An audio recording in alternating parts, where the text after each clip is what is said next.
Okay, I think we're good.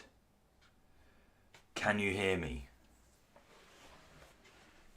I think you're coming out of this microphone. So, for some reason I got the DJI thing, and for some reason I can't connect it to my computer. It just disconnects and connects and disconnects, and it's just not doing its thing. So, let me give this a whirl. Disconnects and connects. That sounds good. That sounds good to me. Cool. Okay. I feel the need to do a solid intro for this one because I keep getting comments on some of my other streams about needing to have learned the tool or having looked into the tool more before I start streaming them. And specifically Wix was one of those videos. And I actually did do a lot of research onto that one because I knew it was an advanced tool. I knew it had a lot going for it and actually did the whole of the university, right? But there needs to be a point where you need to put down the university and actually dive into the actual code. And that's what I ended up doing. And what these streams are all about is you joining me on that first leap of faith when you find a tool and you just dig into it and you discover it. I think there's a lot of value in learning for the creators of the app to see that someone is using their app for the first time and seeing their gut instincts and how they do or don't use it. It's great user research for these platforms, but it's also just enjoyable to see how I judge a tool or what I'm looking out for when I'm looking at a tool for the first time. It's by no means extensive. It's just going to quickly build something, just get a rough idea of the tool, try and work out its strengths and weaknesses. But after the stream, there's so much more in depth. I just got a question actually about e-commerce on Wix, and that requires a whole new level of digging into the tool and discovering whether it's good for e-commerce or whatever. So yeah, these are meant to be relaxed, enjoyable sessions. They're not meant to be tutorials teaching you how to use the tool, because that's the whole point, is just digging in and discovering the tool together. Maybe you want to follow along. I'd love to know what you guys get up to whilst you watch these streams, whether it's just a chilled out session. I'm not too sure. But with that out the way, now you know a little bit more about what these streams are able to do. Actually, the last thing I'll say, I'll say at the end of this intro. So today we're going to be looking at Toddle. Now Toddle came about because I often release videos on Twitter, just chatting ideas and things like that. Videos that aren't really a full-length YouTube thing, and they're just more musings than anything else. And I asked the question about how you would prefer to build websites, whether you prefer the Webflow approach, which is Flexbox, Grid, more true to the web, or whether you like the more free-form approach that Wix, Dora, Framer, they're seemingly wanting you to go down a more free-flowing, more designer-led approach. Anyway, I got a response from a really great response, actually. I was enamored with the articulation of the ideas that they presented, but the founder of Toddle got in contact, responded very eloquently, and I really enjoyed watching his response. And of course that brought exposure to the tool that they're building. And you can see I've got it up on my screen right now. And so that's how this kind of came about. So if you know of a tool that you want me to look into, and right now I'll go into maybe other types of tools a bit later on, but right now I'm looking for marketing website builders, because just to touch on what I originally said about why I'm doing all this, I'm looking to inevitably remove developers from building our marketing websites that we build at my company. And I want a tool that gives me the confidence that not only they're able to use it easily, but it also caters to our clients, and it also is well featured enough where a designer can do that whole pipeline. So that's another reason why we're doing this sort of thing. So I've forgotten where I was at, what I was saying then, but ultimately These are marketing. Oh, yeah, that's what I was saying, because I want you to give me some suggestions. So if you know any no-code tools, I would love to hear them. I would love to check them out. And if you follow me on Twitter, you'll know when I'm going to be reviewing that tool. I mean, I think there's one other tool that I was going to look into, but this morning I realised, oh crap, I haven't done a stream in a while. This one was at the top of mind because they recently responded. I think there's another one. No, it escapes me. But anyway, the list is pretty small now, so I'm really scraping the barrel of no-code tools for marketing websites. And then I'll look into potentially web app builders like Bubble, like WeWeb, potentially Wiz. There's this whole ecosystem around Webflow and Wiz that I'm not entirely sure of. It just feels, to me, that just feels like it's just adding layers and complexity to something where it's just, for me, it's easier just to develop something like that. Anyway, I like ycode. That was actually probably it. That's probably the one that I was looking into doing. Let me have a little Google. Do you use ycode, like actively, or is it just a code that you've dipped into and you're like, oh, this is quite cool? Ycode. Yeah, it's even in my search history. Website builder where designers and clients meet. Let's get up on the screen just so we can have a look at it together real quick. We're still going to do Toddle, but why not have a little look at ycode. Website builder where designers and clients meet. Looks nice. Looks nice. I think Framer has really kicked a lot of people's asses on needing a really nice, like, cleaner interface. I think Webflow, definitely great UX, and it looks nicer than something like Pinegrow, but it's certainly looking a bit dated in my opinion. Although I don't like these. Layout design. Why do you like ycode? Like, what do you feel like it brings to your workflow that, say, Webflow doesn't do? Looks very well, like the feature set looks pretty good. CMS, it's got forms, localization, connect your Airtable. See, this is stuff that I'm really curious about, is Airtable integration, where it finds it on the back end.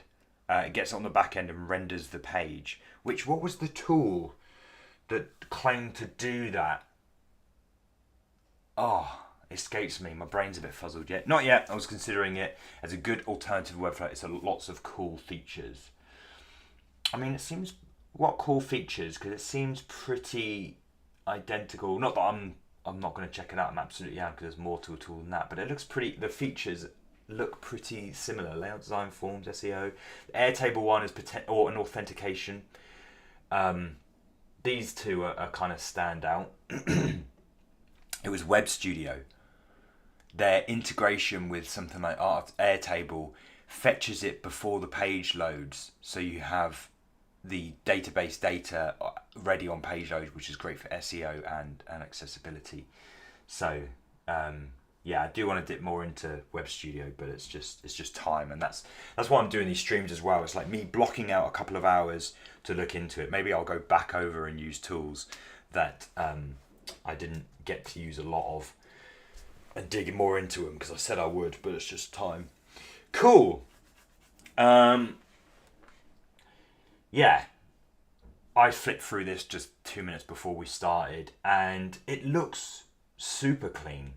Like, already, Adrian, I think his name was on Twitter, the way he articulated himself, the way he spoke, really demonstrated that he knows a lot about Tailwind CSS, GSAP. Oh, that's cool. More seamless control, native filtering, backend fetching. Oh, that's great. Yeah, that does look really good. We'll look at that next week. And I think that's one thing that I don't want to constantly shit on Webflow.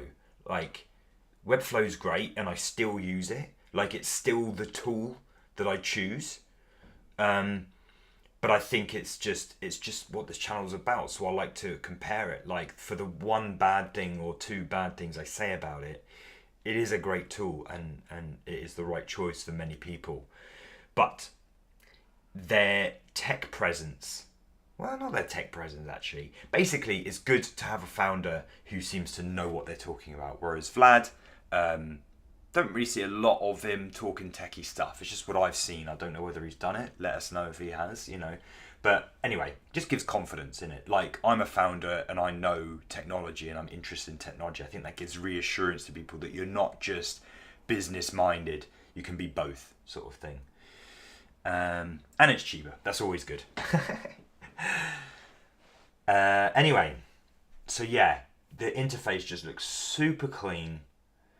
It looks like, look, see every move in real time. No need to wait for code to process. Now, I wondered what this is, whether it's real-time collaboration, because that's potentially a dream of mine, to have real-time collaboration on websites. I have no idea what it takes to build these sort of tools, so I don't even know if that's possible, but instant deploys and rollbacks, branching, which is great. Oh, Git built in. That's interesting. So it could lead to this idea that it's open source, so you can use the code and host it elsewhere. Or maybe it is already like Pinegrow and you just download it and use it. Build something beautiful, wield data, visualize data from any source, make it instantly available on development platform. Debugging has never been easy.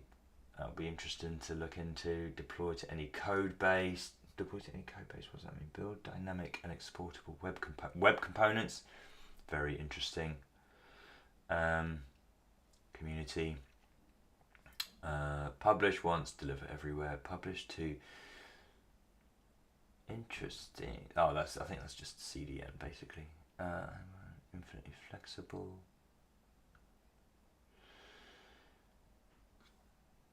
So it seems. I don't know, you tell me. This seems very well balanced between development speak and designer speak, because it looks nice. Whereas I don't think, developers they care about that, but it's not going to sell them the tool. But it looks nice. It's such a hard balance to get. You want to appeal to both, really. Super bass. Git style version of guitar, standard sort of giants. You need a carousel, install a package, you need a better one, clone existing package and improve it. This is crucial. I'm wondering how many people actually use, really just rely on clonables and things like that. I described it or compared it to when I was first starting out. I would just find JavaScript code, paste it into my website, and just tweak things to get it to work. It was a complete different way of learning, but ultimately it leads you on to doing your own thing. I do wonder if people have any intention, because I wanted to get to that point where I could write code. I wonder if people are cloning things, remixing things with the intention of I'm just doing this for now, I'm just getting it up and running, but I want to be able to build this stuff in the future. Stop scrolling, start building. Sure, I think this is Adrian, so yeah. Try Toddle. It is free. Let's go. See, I really don't even know. Let's just. Right, I'm gonna have to go to me. Again, not wanting to dox myself. Let's go Google. I don't even know if this is an app that you download. I personally use Webflow for front end and convert it into WordPress theme to get.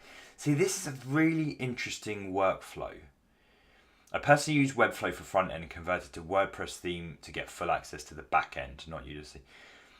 Why have you considered Bricks Builder? I was talking to this about Sam Harrison, I think his name is. He's another YouTuber.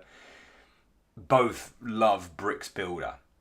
It's a great no-code tool, or theme or whatever it is, that plugs into WordPress.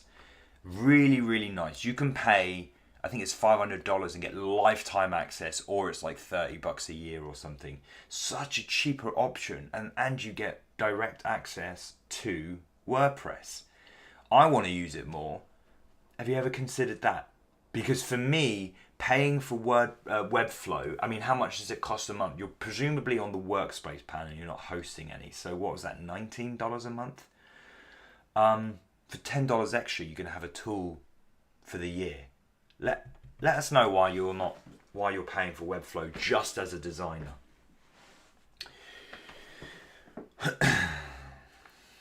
Right. Username. Do I need to have a username? No. Cool. Right, we're back in.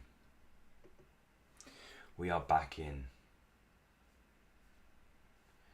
Package. Share a building block. So I'm guessing that's like a remix thing in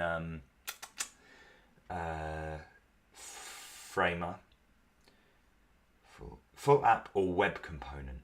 So is this... I mean, this is kind of what we want, of course, right? Blank template, website template. Let's...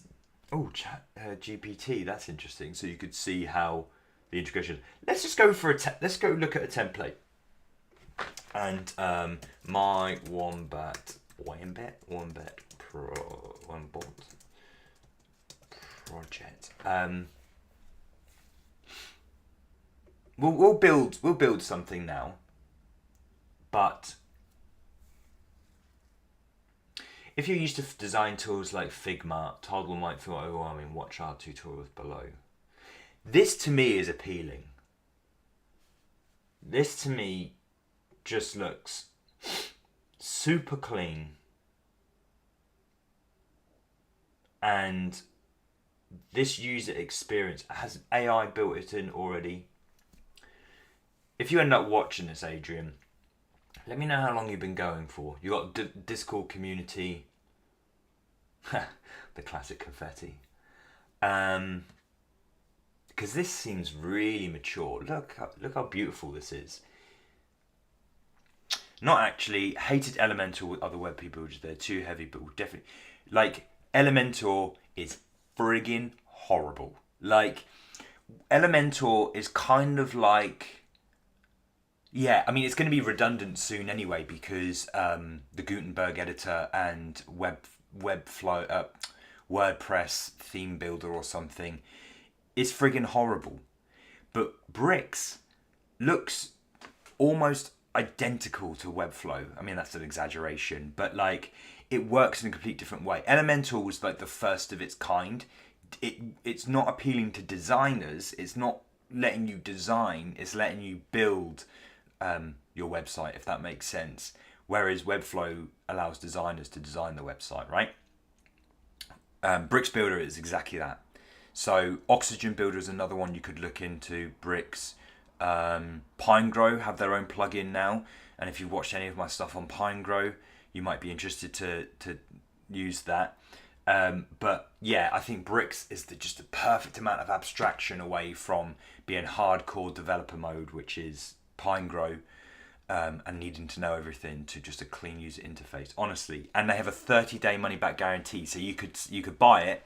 You could buy your thing for the year and just try it out for a bit and just get your money back. That's exactly what I did, and I just made a few tutorials and yeah, got my money back. So, and I think I still have access to it. I think it's still a free tool, but I think you can't publish or something. I don't know. Either way, like, just use it and see what you think. It's honestly really nice. I haven't made any content, but I'm sure Sam Harrison has. So yeah, YouTube content. Look into it. But I honestly, for your use case, I think that's really, really good. Okay, let's go. So, adding. I like this. Div list main. So that's what I want out of Webflow, is if I bring up the quick menu and I type main, it puts in a div block but automatically selects the tag as a main tag. That'd be quite cool. I don't know what this does, whether this is a div block. Let's have a look. Div attributes. Oh god. Oh, I don't like that. Yeah, I don't want to select. I don't want to be able to select that part of the canvas.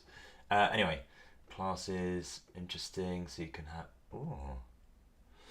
Whoa, here we go. So this is classes.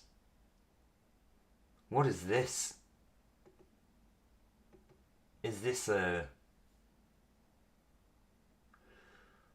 way to add logic to add and remove classes? Value true. So if the value of classes is true, then output true. Well, I don't know, but that looks sweet. I don't know what that is. Events. Clicking. Cool, you've got keyboard events. Does Webflow have keyboard events? Forms. Submit. Nice. Nice.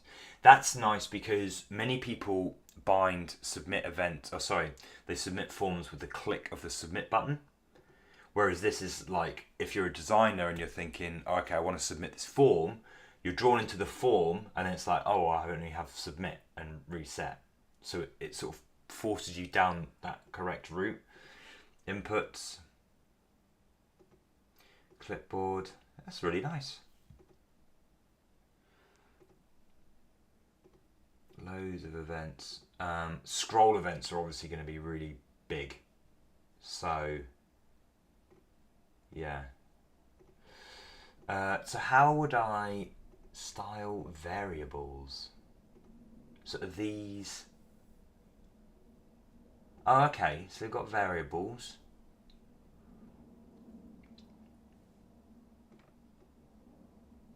Output 100. This is well technical. Why is that 100? Value 100, output 100.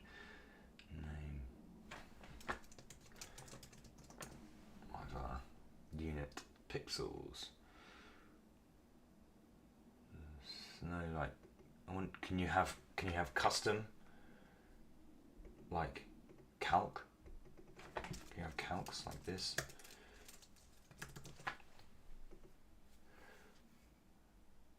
Get help. All I'm looking for is to be able to change that div tag name. Style default. Styling based on classes set and attributes. This is viewport width above. This is way more advanced than I actually thought it was going to be. Placement, relative, absolute, fixed.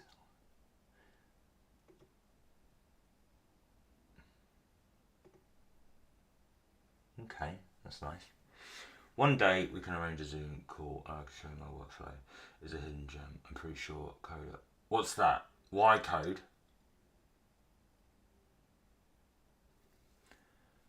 Is that ycode you're talking about? Layout, flex, text. I wonder why flex. Can you have that and that? I wonder why flex and text are, it's one or the other. You can't have both. Like surely you should be able to have something display flex and also text align center.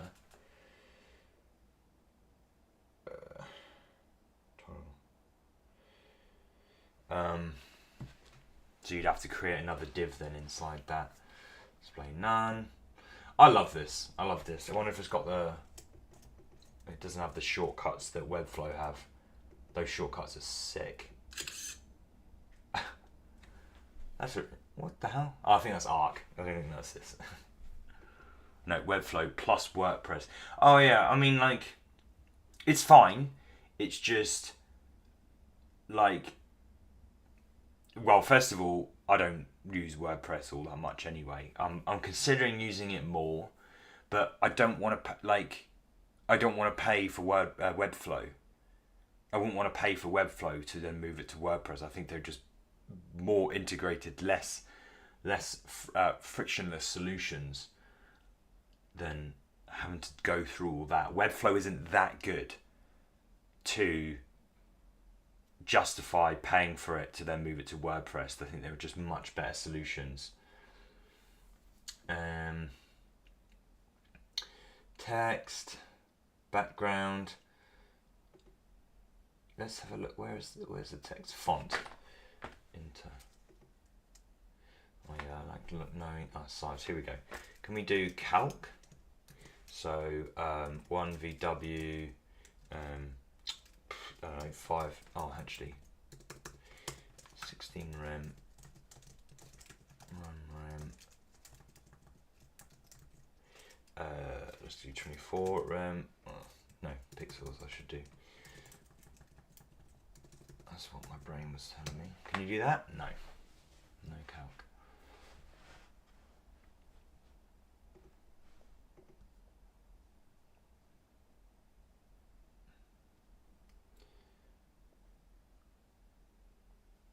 Transform. What we got?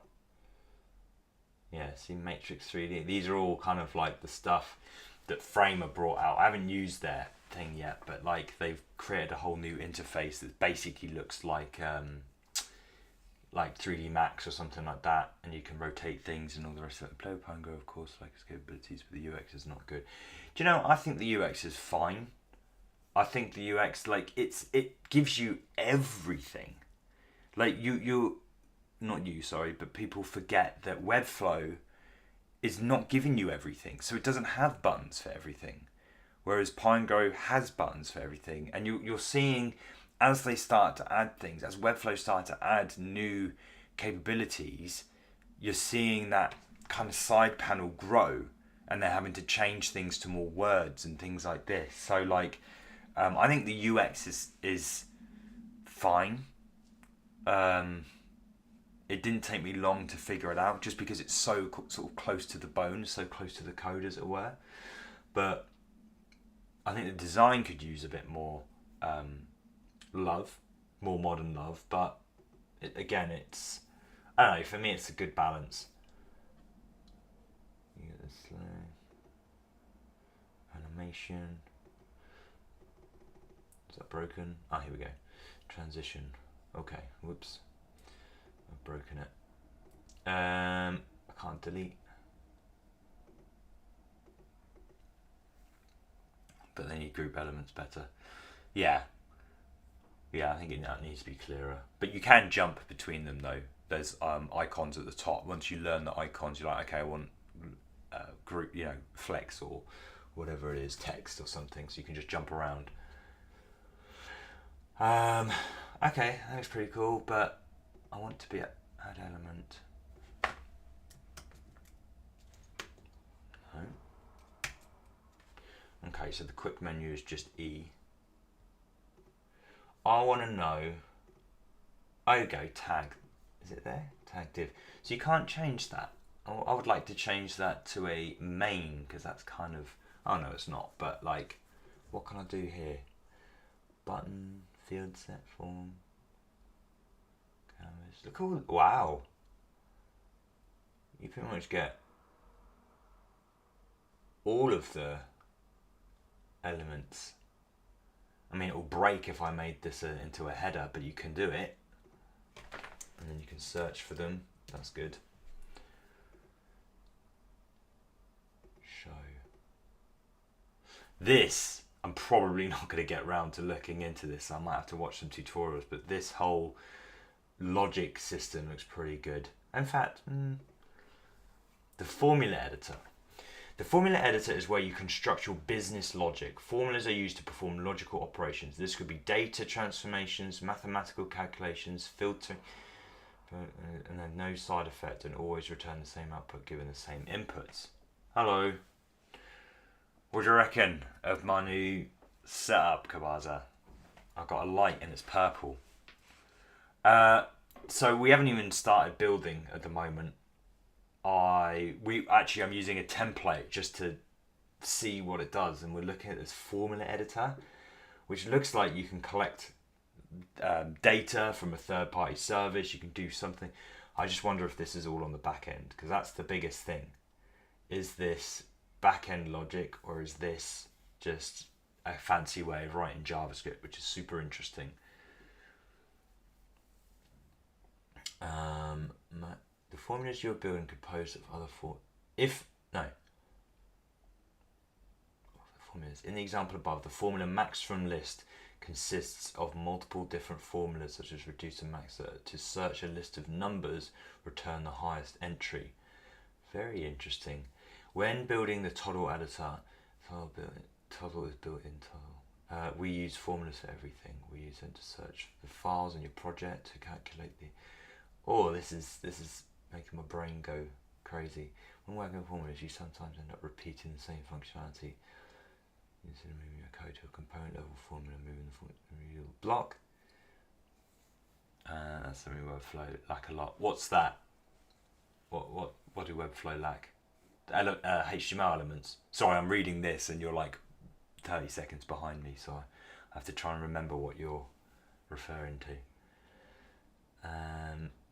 Array. Yeah, so it looks like this is just a node-based JavaScript editor. Repeat. Constructor record. So these CMS.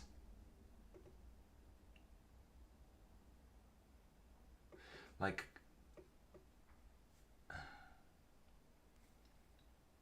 logic. Yeah, they stopped working on that, didn't they? They just gave up on it. Well, I say gave up, that's a bit harsh, but like, yeah, they just stopped doing it, that and their members, because I think people were... I think it was... They want to stay like a website builder. They kind of... I don't know whether that's stepping outside of... stepping outside their wheelhouse, so they just wanted to focus on being a cool looking website builder. Because you notice they don't really acknowledge Twist at all. I think they mention briefly, but they kind of don't want ownership over, or they don't want to like take ownership over their tool being it possible to be they kind of want to leave the canvas blank, as it were. Pausing, yeah. I wonder if what I was just doing there was this, and like the fact that has all these apps is wild to me, because it's as if this tool has been around for ages. Yeah, I've never heard of it.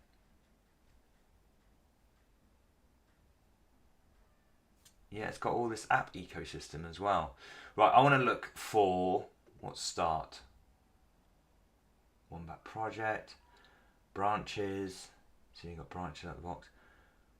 We didn't look at their paid, well maybe we were looking a bit, but we didn't look at their paid thing. History, clone, new branch, view live, invite your team. This is cool. Work together in real time. This is exactly what everything needs. All the tools need this. And I think we can even see our little mouses and stuff like that. Or mice. Now I don't know where I am. Projects.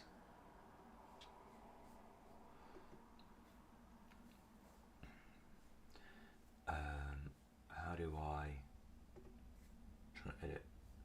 Okay, we're back in business.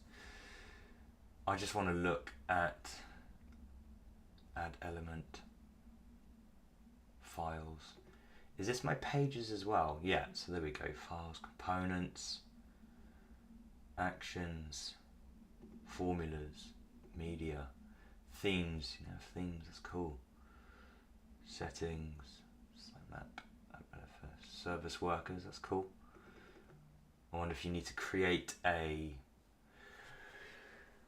file and link it. I'd use it mostly.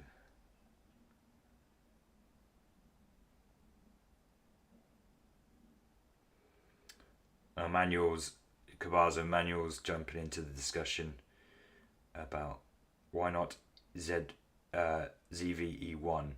We're talking cameras.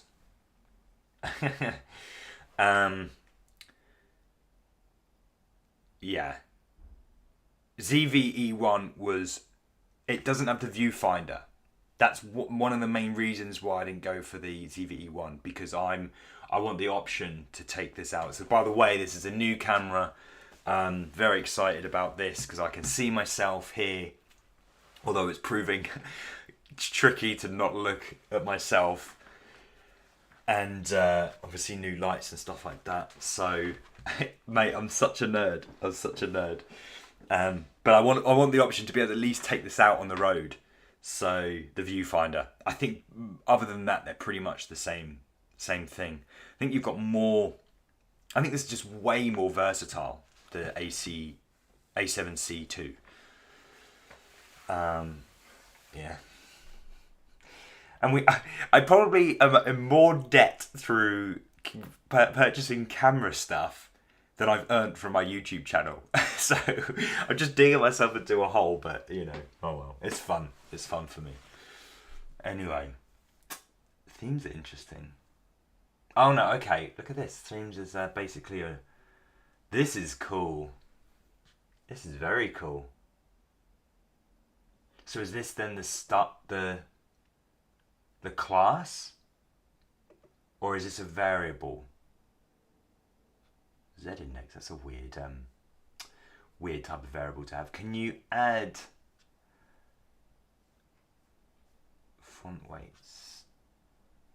So how can I add or edit these variables?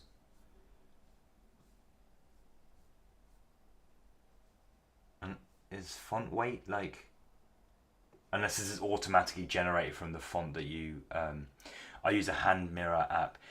Yeah, I mean, presumably you have multiple screens as well. So when I'm traveling, yeah, it just gets so messy with all this sort of stuff. And like, you know, at first I was like, I can achieve this streaming through an app and then HDMI into it and this and that and this. And then it just becomes like such a burden just to set up. Whereas this morning, setting this up, one USB-C cable from the camera. I can't get my DJI mic connected to my computer via Bluetooth, but I'm using a boom mic on top of here. Like, it's the setup. Let's publish and see if those variables are or classes. Let's have a look. Project details. I just want to go back. I think the UI could be a bit more intuitive. Files, presumably that takes me through to the page. Then you've got this. Test. Preview, open a new tab. Let's publish. Your branch is ready, commit your updates. Test.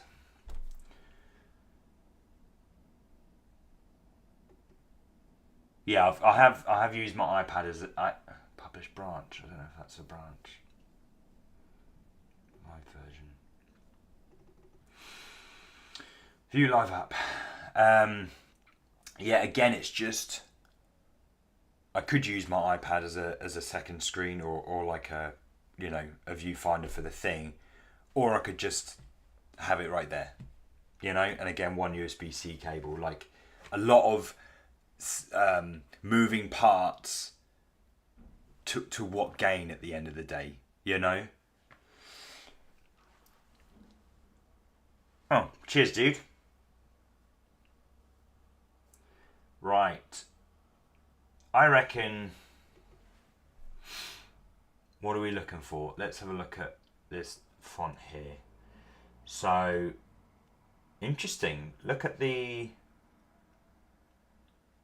okay, here's class. So it looks like font size, grey. So it is variables and it's doing classes. What was your question? Let's probably see if those variables or classes.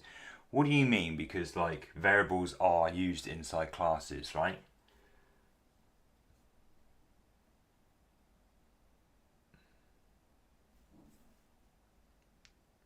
I think your content needs some humour. Are you kidding? I literally like always piss around.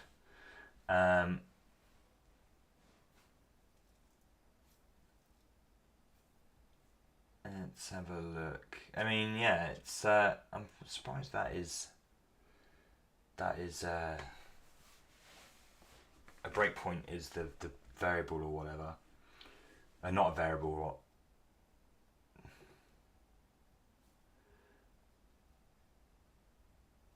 Made to scale section.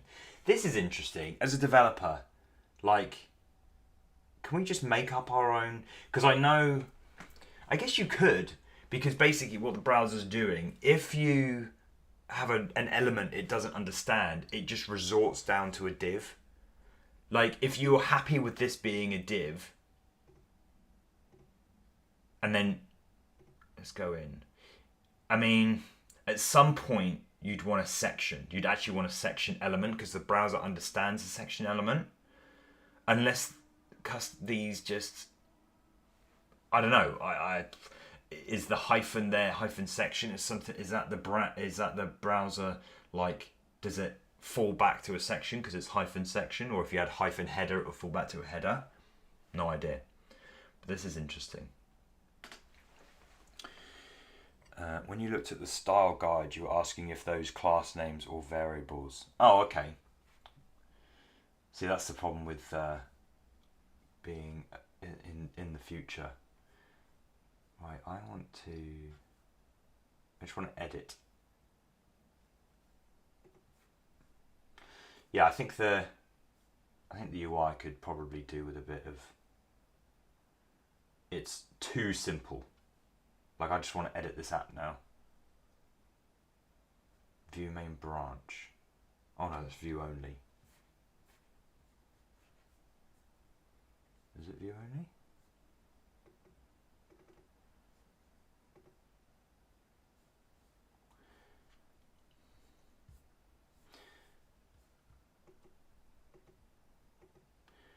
And I wish that scrolled up to wherever I've selected, unless this is to do with the read-only aspect, which it might be actually, because I can't move it. So how do I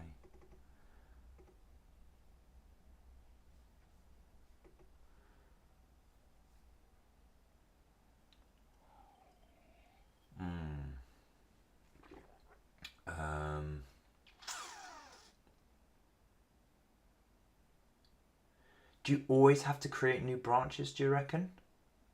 Maybe it's always branching and you've just got to... No, because I didn't do this before. Log out. Projects, go back into here.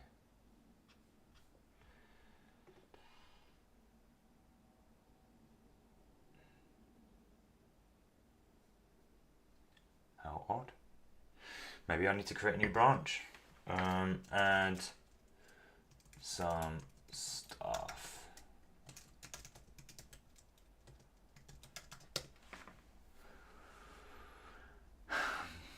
Let's have a look what I was chatting about. Was it theme? You're asking class names or variables. I can't remember what I was on about, to be honest. Class names or variables.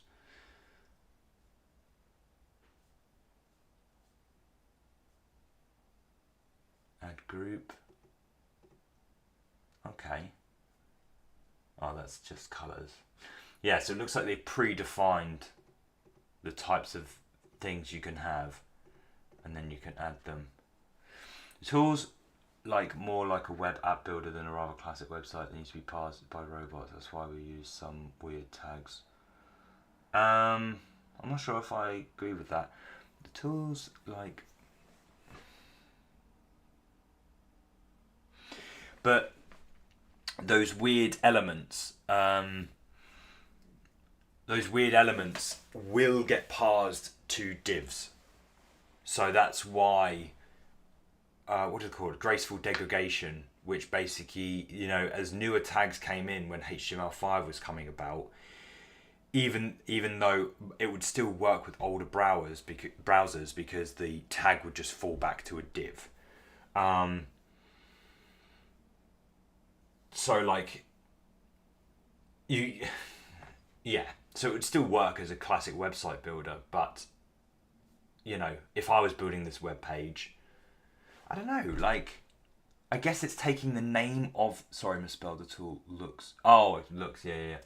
So they say that you can build web apps with this, which is really interesting with all that logic stuff. But it looks like it takes the name of the component to create whatever the tag is in the rendered HTML. Let's have a look to see what.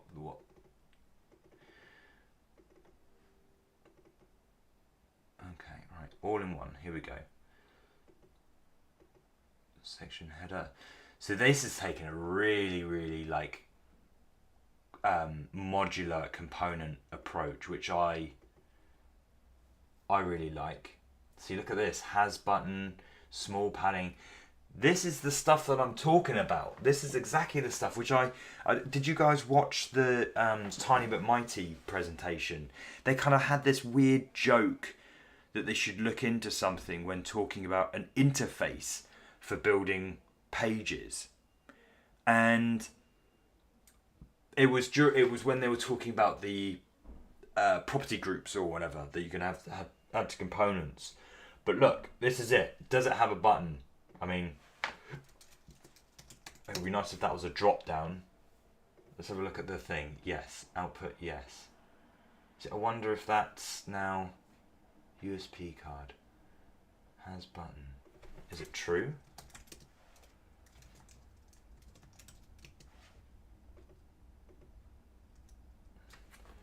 Small padding.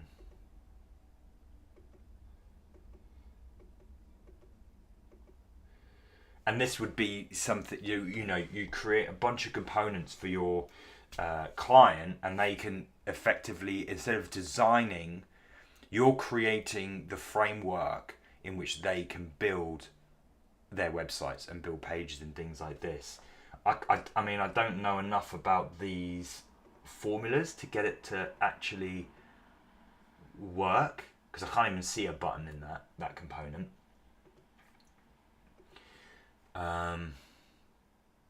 Oh, hang on, what's this? ASP card.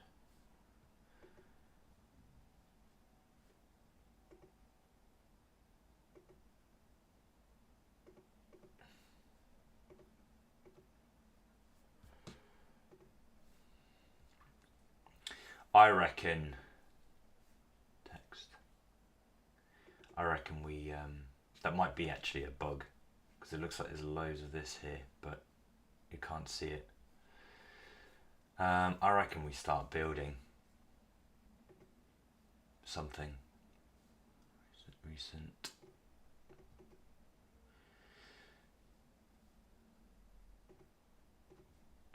Actions.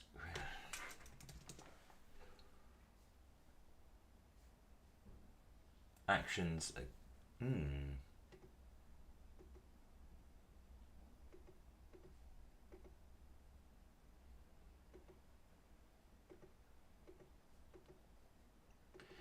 Okay, so argument probably contains that. That's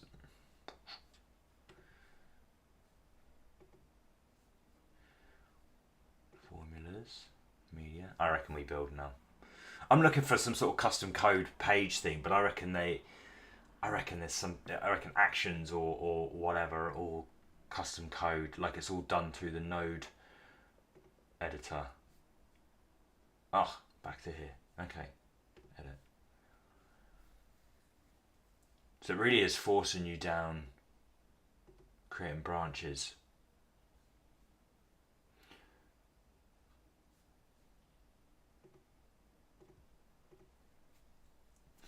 Oh, this is cool. Look at that. So you can go off and fetch data from an external CMS, which shows, because they don't, like, this is so clean, they don't even have their own CMS, so they're relying on you to like use others. So I wonder how you get this.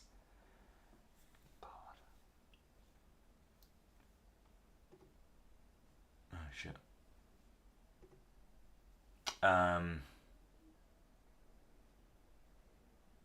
This is great.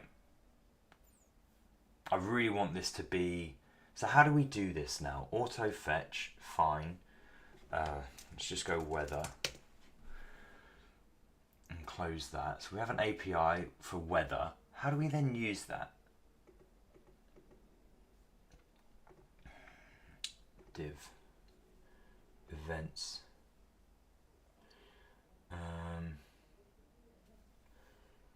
Other. No. Ugh, I hate that. I hate that.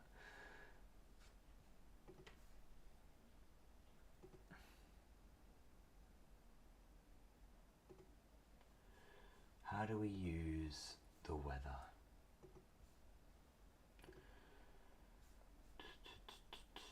Repeat.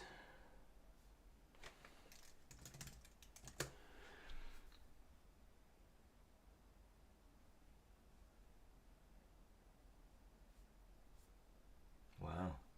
I think I'll have to watch some sort of tutorial on this. Because I want to be able to get that weather and then just have a look. Oh no, SVG. Yeah, I want to be able to see if this is that weather is fetched before page load. Not that it's, you know, if you're building an app, it's fine to build render it after, get it after page load. But what's that? Where were we? Because I feel like we were in a really cool.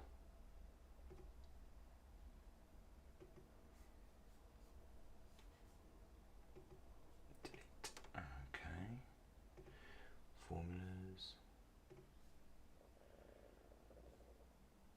How do we get to that on load? Okay. APIs. Are we getting? No.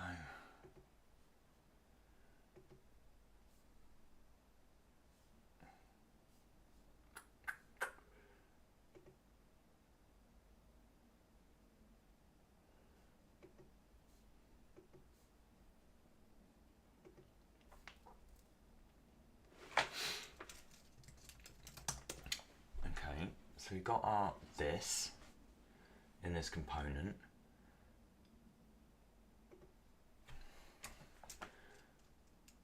List.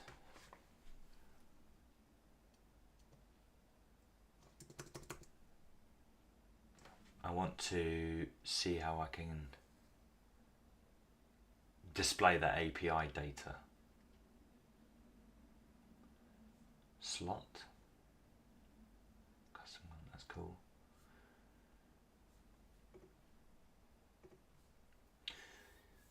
I've got to be honest, I completely underestimated this tool.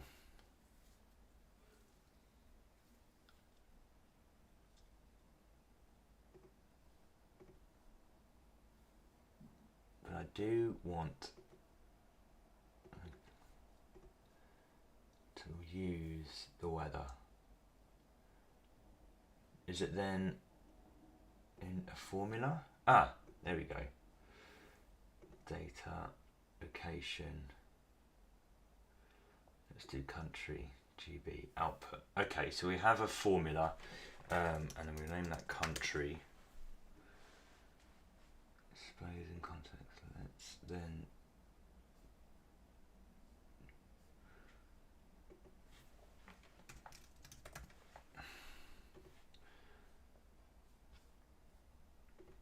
do we get?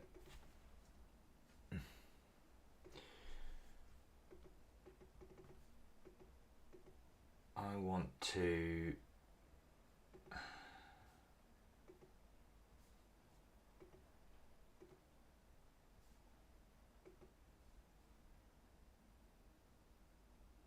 okay, it's in the show thing, data, location, country. Okay. Does that work now? Move up here.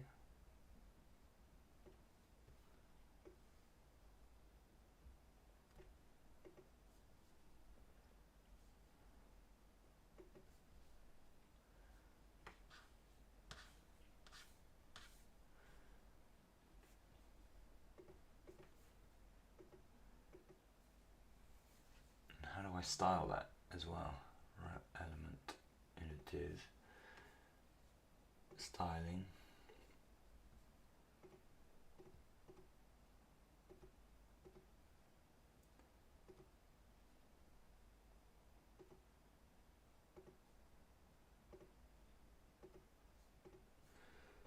so we're not.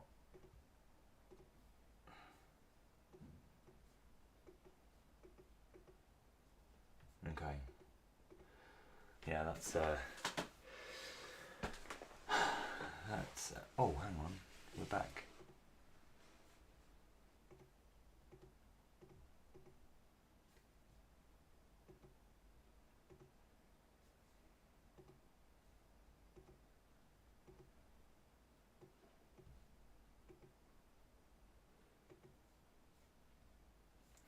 Just want to show the location in there.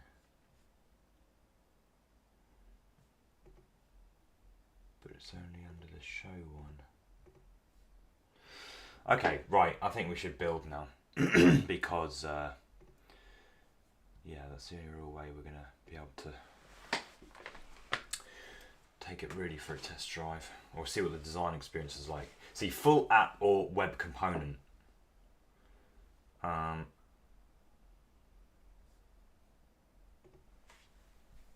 Start tutorial, blank template. Oh, actually, let's have a look at this one. Test GPT.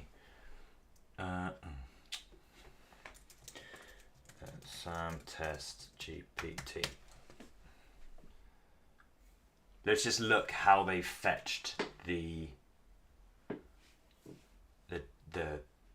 text prompt, image prompt. So it has looks like it has an input. So these are events.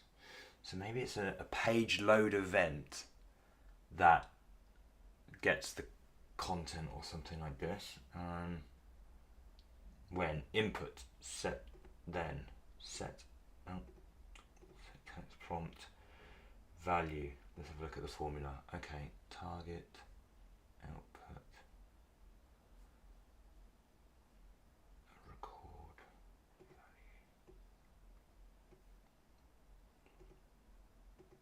value. Is that deconstructing?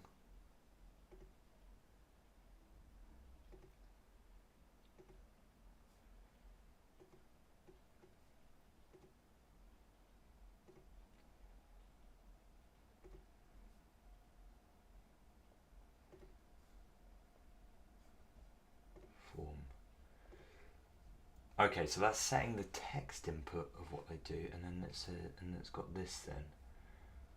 Success. Core GPT text. I want to edit this, so I want to look at that.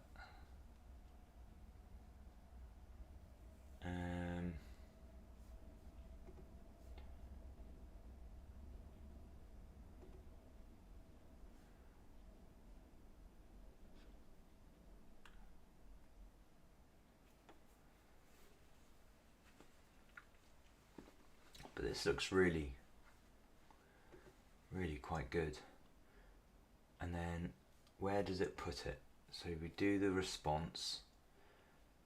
Seconds prompt. Presumably it loads somewhere around here. Show prompt. So that's not.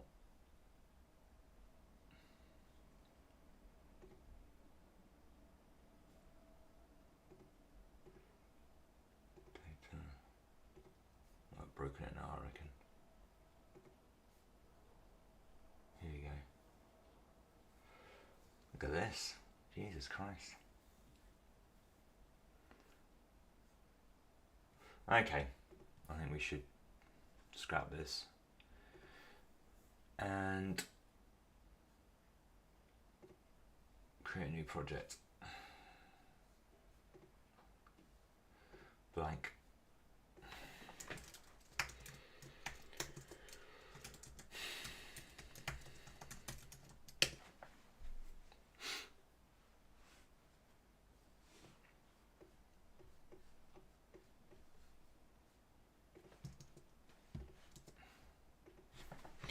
So we can do this, and we can go, let's add the div and see if we can change the attribute. Okay, so this is always, there's always a wrapping div that you said that you can't do anything with. Presumably it's like the body tag or something like this. Cool. And let's get our classic. What should we make? Maybe just do this bit. Because what we're on hour 1. And oh shit.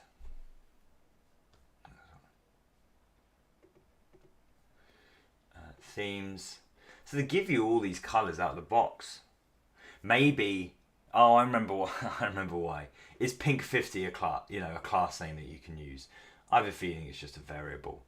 So if we go back to our home page, and where is our store packages?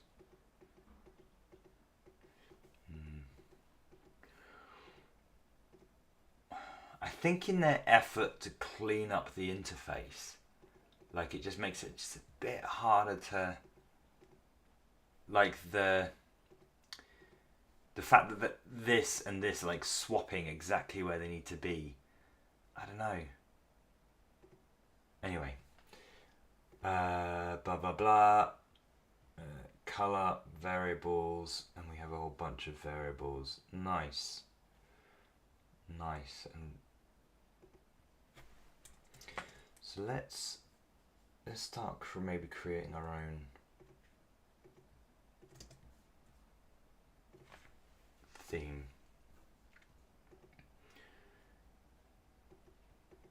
See, it would be great to delete. Oh no, you can. Here you go.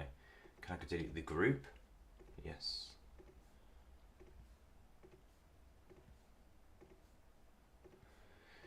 Yeah, the visual communication of this app is just a bit too simple.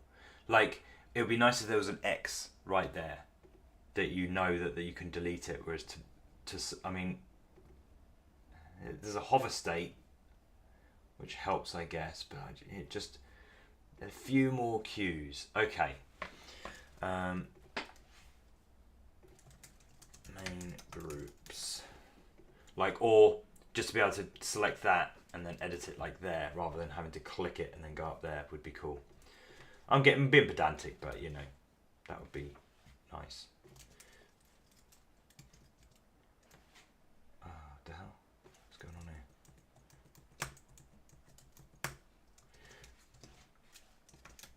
Purple. Let's get all the colors in.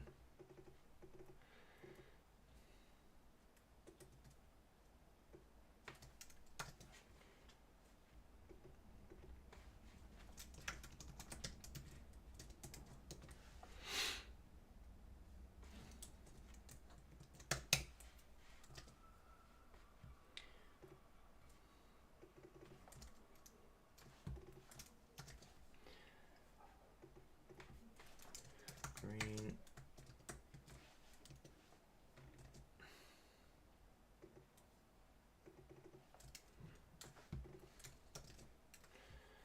Let's just call that one red.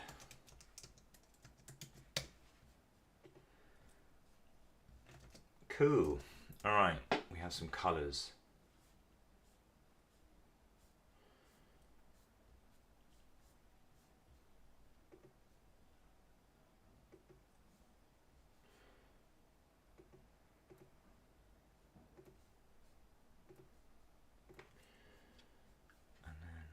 The styling on this one, min height 20%.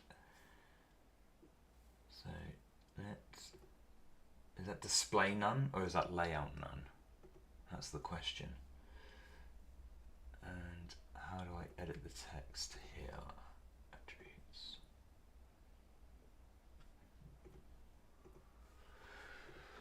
Okay, it's not text.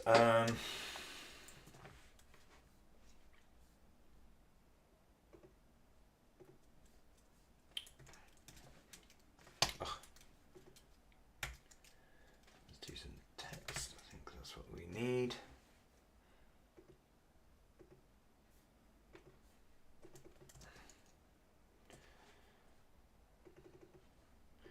Writing emails has never been so fun. Yeah, that must be display none. Let's just do this. Oh, hang on. That's not what I want. This is what I want.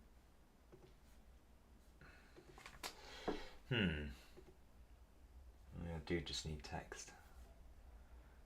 I don't want that to be a header anymore.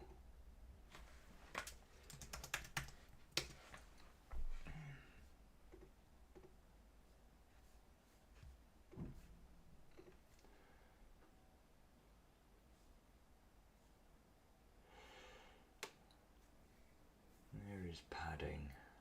Placement, layout.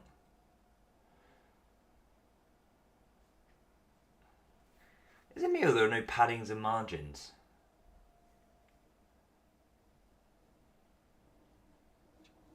Interesting. Maybe they just want you to go boom and boom. Let's do that. Maybe they just want you to do that. Width.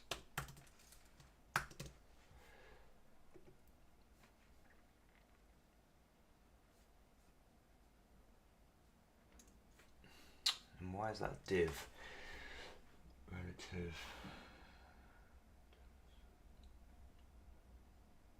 Why is that div not expanding all the way across? It's weird.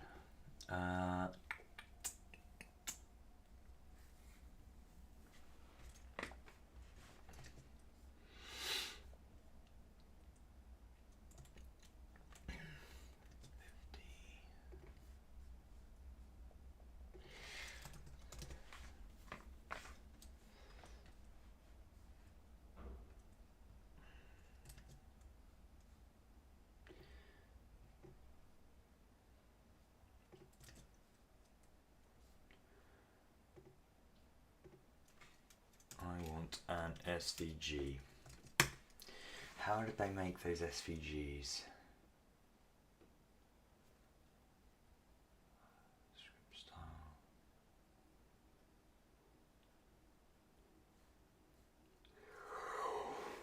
Ooh, I need another coffee.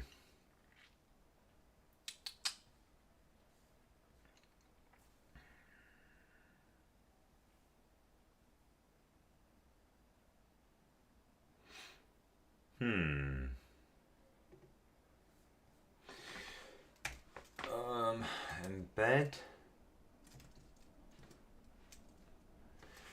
I want an SVG. How do I get an SVG in here?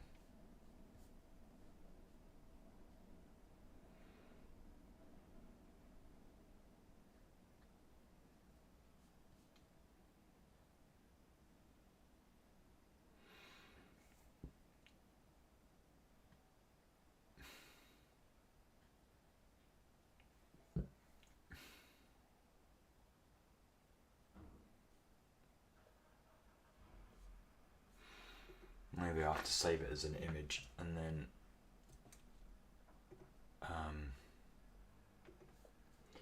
import it like that. How do we do this? Export.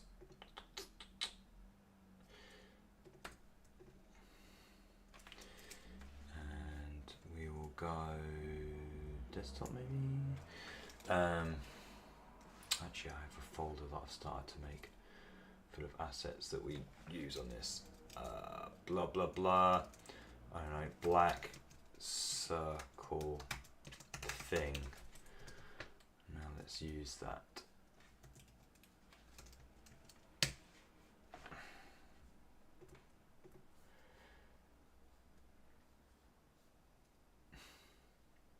See, how can you have display flex and stuff and background on images? Is that a thing? Image.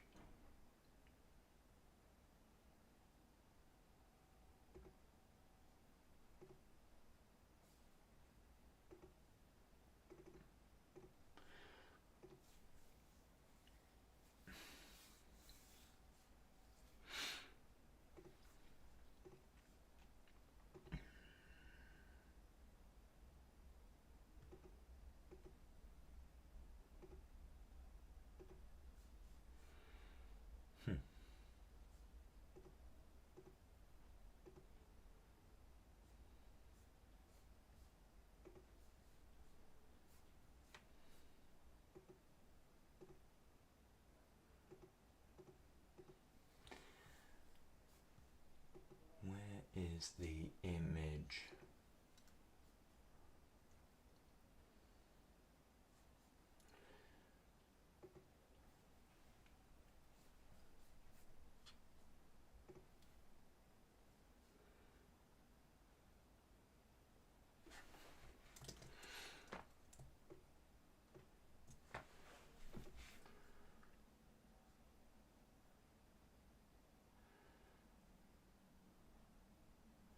So if we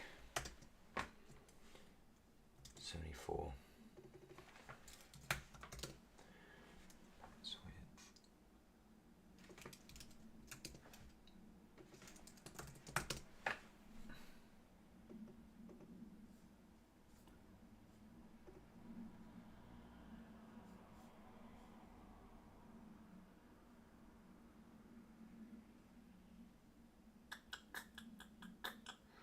Why is this?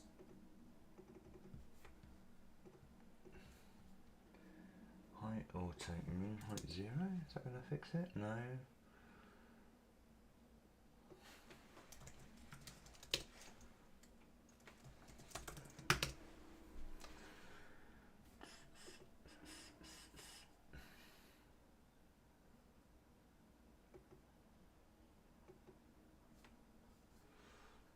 Okay.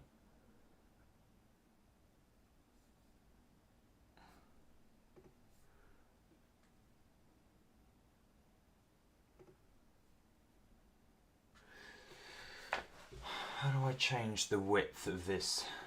Okay. So let's match that and see if we can get, I think it's 14.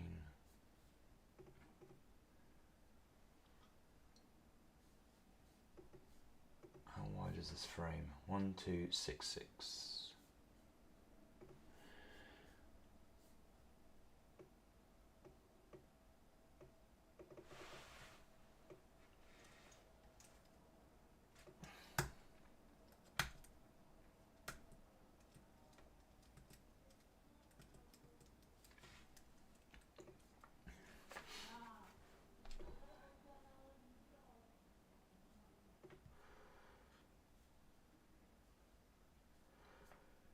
So again, classes aren't really a thing.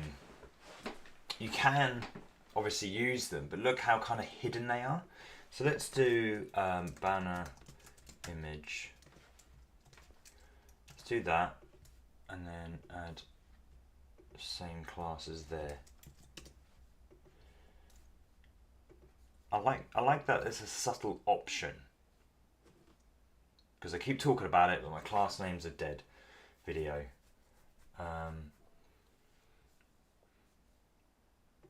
You've got the option to have that reusability, but they're just getting you to design stuff and I guess extract as a component. Banner, create, and then presumably. So why isn't that assumed the classes? Banner image. Why do they look different?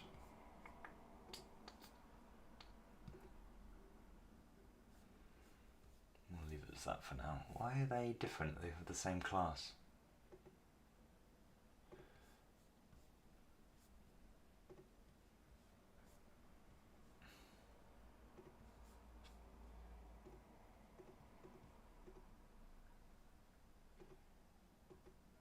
Okay.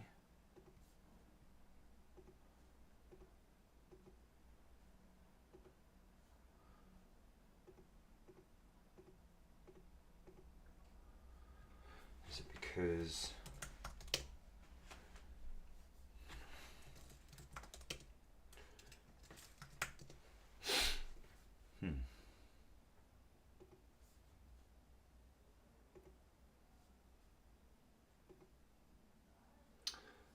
oh.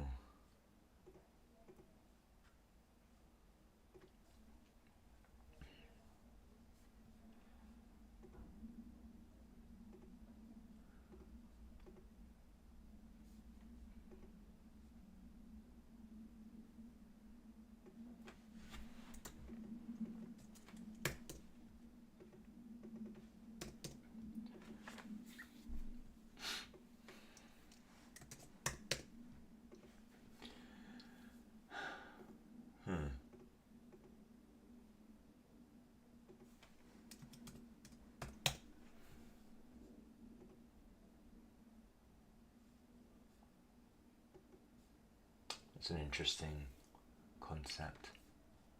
Don't quite know what it does, but okay. Let's space these out as well. Oh. I want my gap. Here we go. I'll go 2 RAM.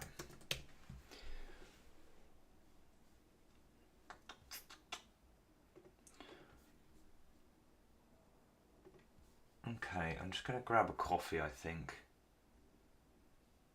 and continue making this and try and get some sort of CMS section or whatever going here. So I will be 2 minutes.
Okay, got my coffee, had a bit of food. Always hot. Very hot. And I got a biscuit. I am knackered because I got in late last night. But we are looking at Toddle, trying to build some stuff with it. Much more advanced or complex as I originally thought, which is good, but I feel the need to watch some tutorials after this and mostly understand, I mean, look at this, contexts, workflows, formula, this sort of stuff. We might touch on this now because it seemingly doesn't have its own CMS. So whether this is a kind of interim CMS thing, I'm not sure. And how this is used different places throughout the app or website, I'm not sure. But then again, the APIs is another thing I want to look into. I should get water.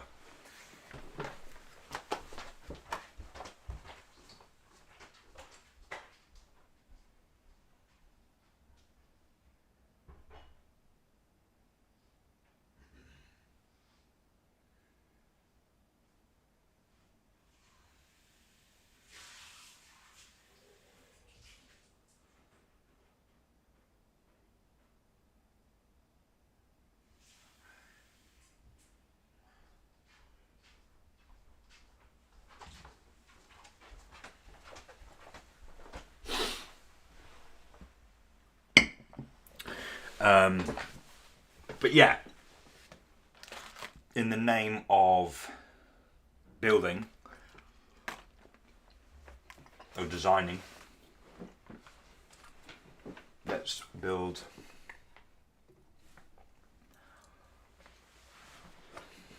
I think maybe we'll build this.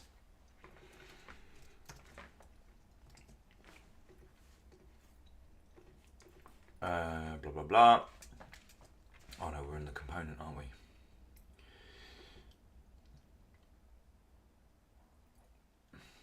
Add element. Yeah, I keep thinking the UI could just use a little bit more encouragement. Like I just want to get out of this component as an example. Just want to get out of it. But I've got to go here, then I've got to go here. Rather than just like back or out. Little things like that could be nice.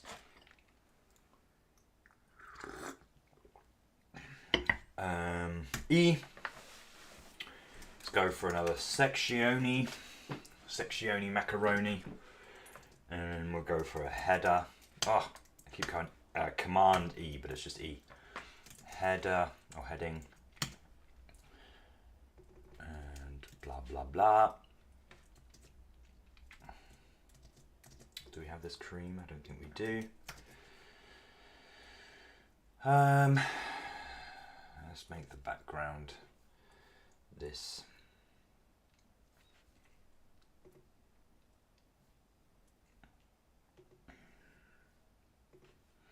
Everything's just like two taps away or 2 clicks away, which, you know, cleans the interface up, but also makes the UX just a little bit more difficult.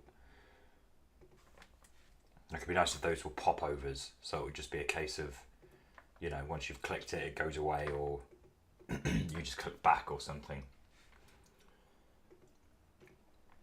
Clean. And then we go text center. And then 80.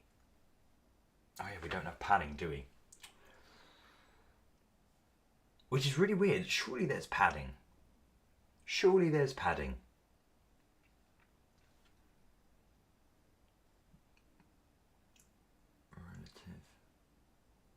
Like, cause sometimes you could do this. You could go 80 pixels. Is that the right one? No. 80 pixels. But then what if your bottom padding is different from your top? I mean, we might be, yeah, we're lucky here, but and 40.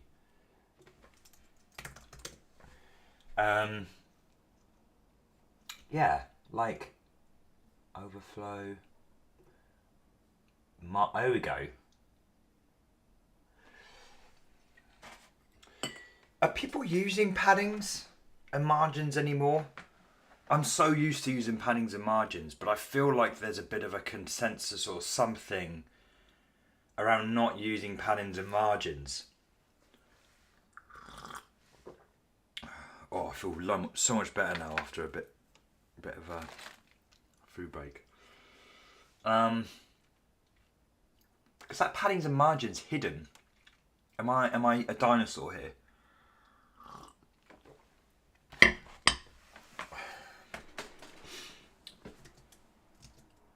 Anyway, let's try and get this repeater thing in. What do we have here? Layout. I mean, technically, it's not really a list, but section. There's media. It's definitely not form. Definitely not those. Definitely not those. Okay, cool. So we're just gonna go. Maybe it's an article. Maybe it is an article. Do we have an article? No. Okay. Div. Did it again. Div. And then make this into article. And then this is going to be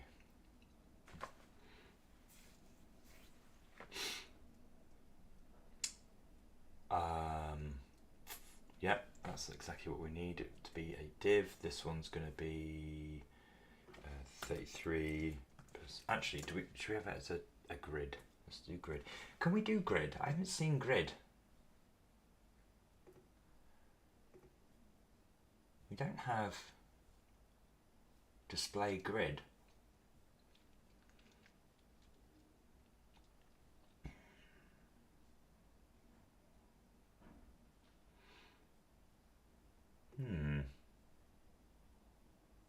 Yeah, we don't have display grid, which is very odd.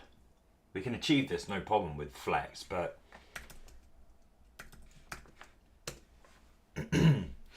that's just a slightly bit odd. And we want to somehow loop over this. And given that we don't have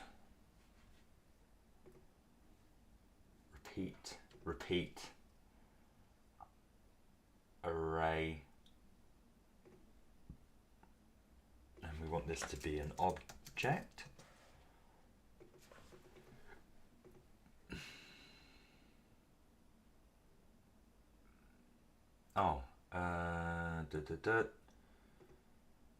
no, we want this to be an object. Yeah. Person value is name. Think.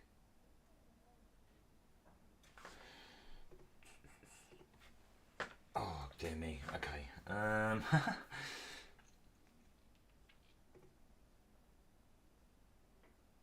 do I add? Oh, okay. So key is name. Value is Sam. Key is rating. Value is probably another. Oh no, it could be a number. So 4. And description is blah. Actually, I'll copy that.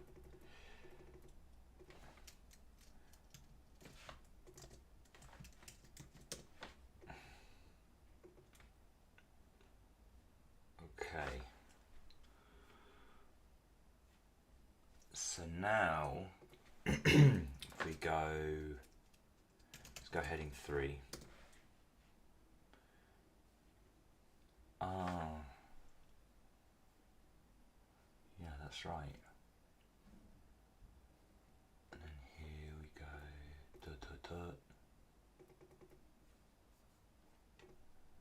No, is it this? No. Huh.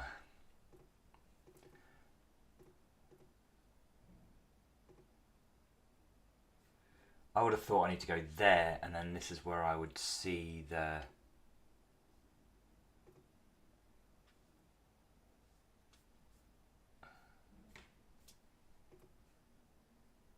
argument.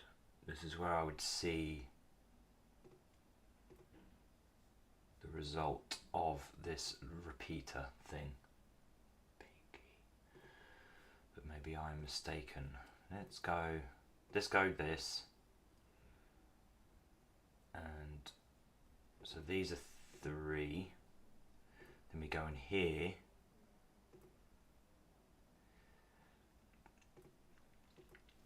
No, that's not what we want. Maybe it's an object. And then here we go, name, Sam.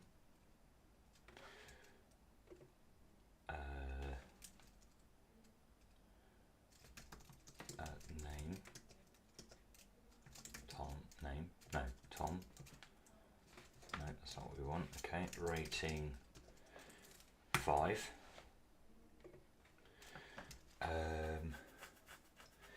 Description.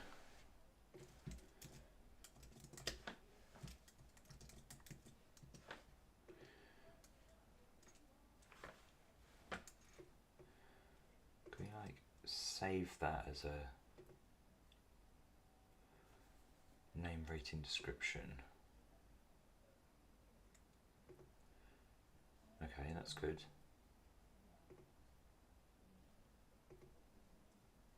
Name, rating, description. Oh, this is confusing. This is confusing.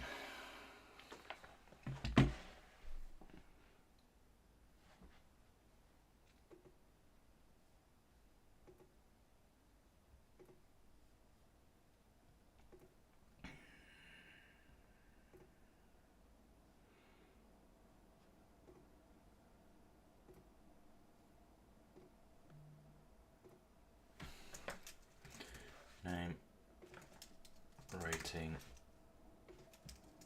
description. I have no idea what I'm doing, by the way. Object, name,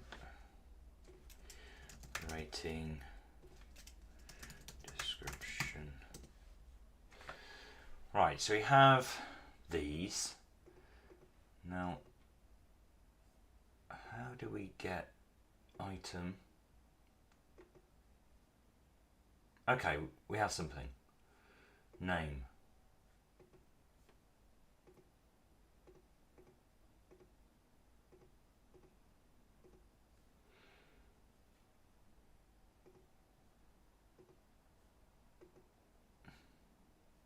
So what? Okay, that's good. We're getting somewhere. Name. So Tom and John, 3, 5, and this is fine. Okay, we've built like a. Can we save? I want to save this as like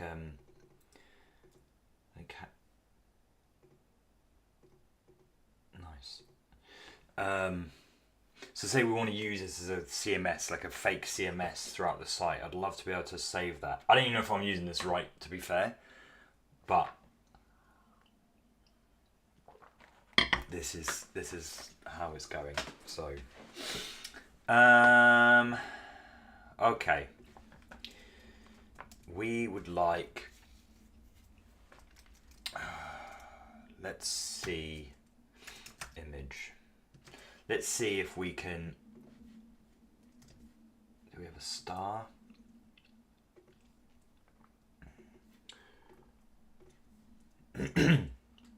One star. Let's have a look. Okay. See if we can get a star on its own.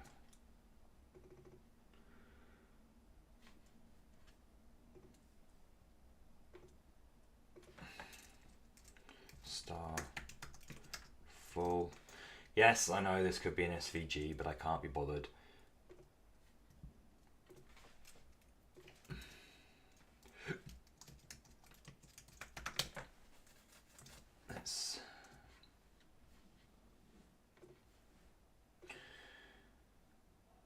Let's repeat this. Item, rating.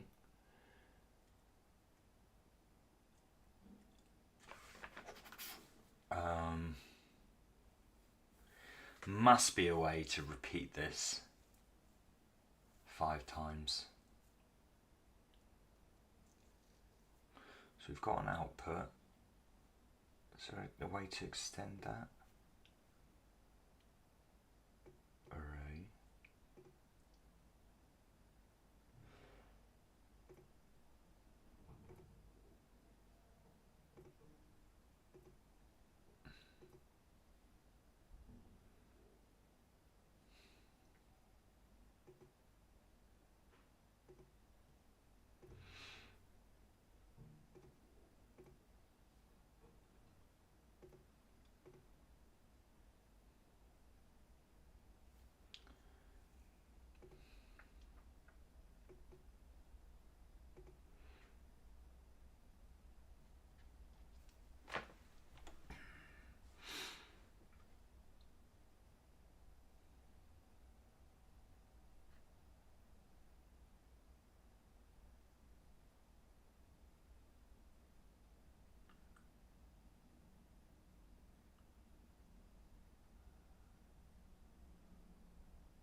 I'm looking for something that maybe relates to like creating an array.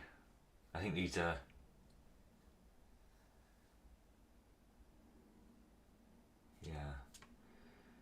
data structure, object, construct a record, construct an array.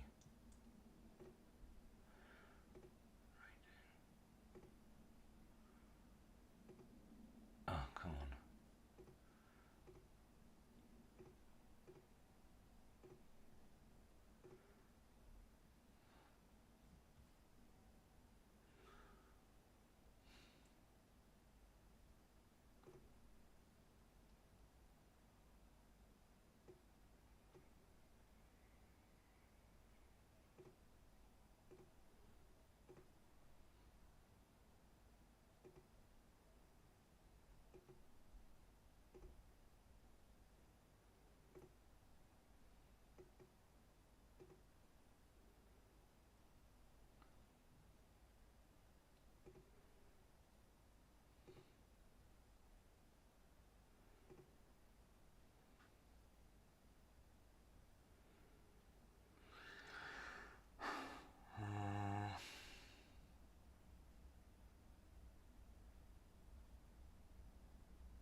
I don't even know what I'm doing, to be fair. So we've got a rating. We want to like associate that number with either creating an array of 5 items, or using that number to determine which image we kind of go for. So we went like this, ID argument, we went like this, rating 5,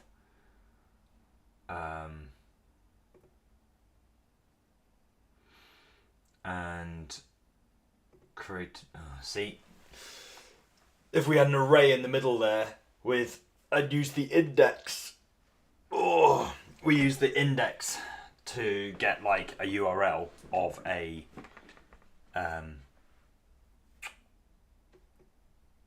of an image, and then we uploaded 5 images.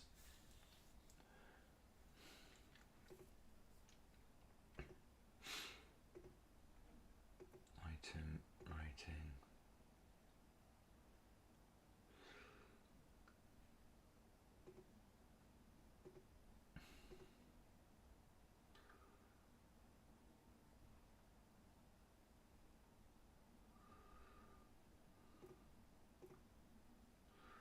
We don't want that to be an array, but then clicking that just removes everything. We need to be in the middle there.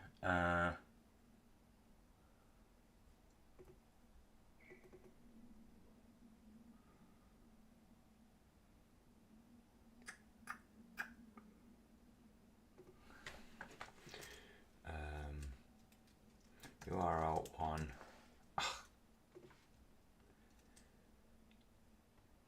What's that?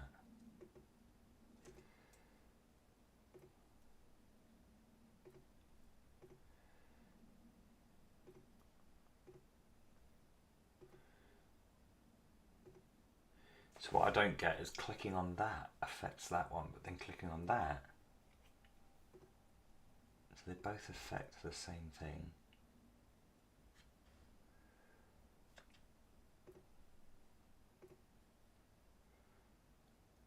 So then this must affect that one.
Okay.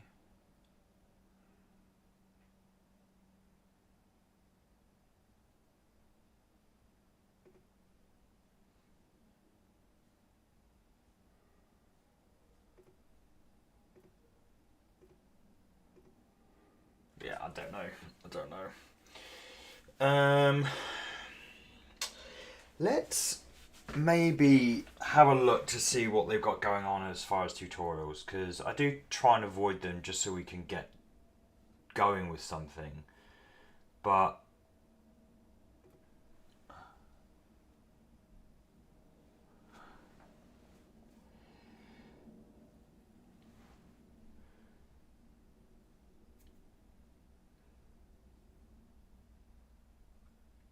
create custom action. An action is an effect response to an event or life cycle. This could be button causing the user to navigate. So we're not talking about actions.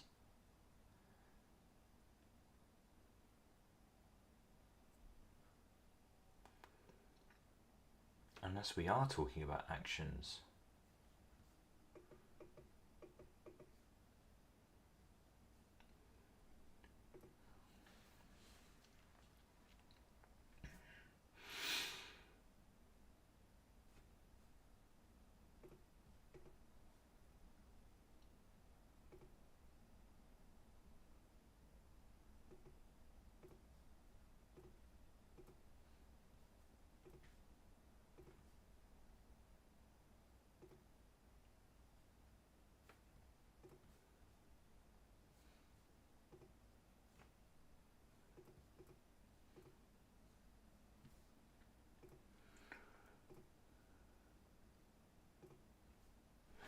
So reviewers. Oh no, this is just something we can call.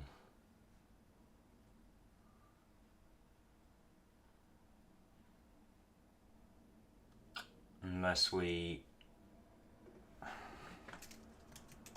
return rating args dot index, and then we go const ratings equals array URL 1 URL 2.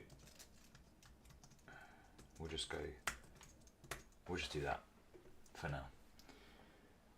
Okay.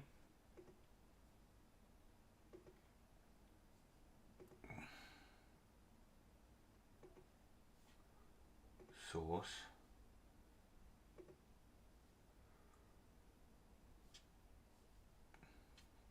I want to see if I can call an action from here, but it doesn't look like I can.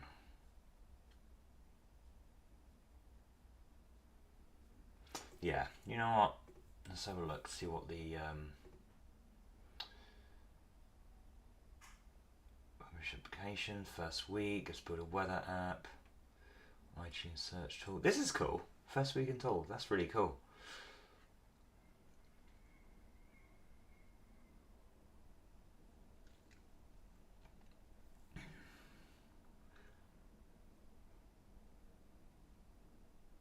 Are we in the formula editor?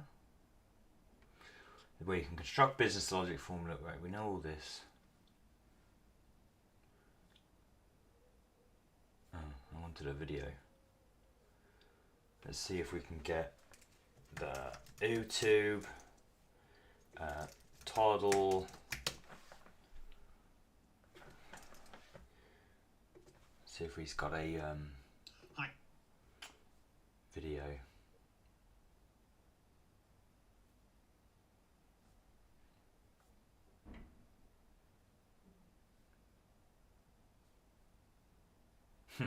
A div and a div and a div.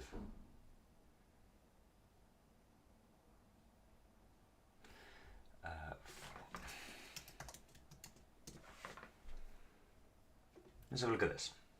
I taught my client Summer here how to use webinars to generate clients online, and within 60 days she was doing $20,000 days. In fact, her first 12 months. Hi, Andreas from Toddle here. Throughout this course, we've been using formulas to build dynamic websites and interactive applications in Toddle. Is that too fast? Complex and powerful concepts in Toddle. So for today, it might make sense to really do a deep dive and understand how they work and what you can actually do with them.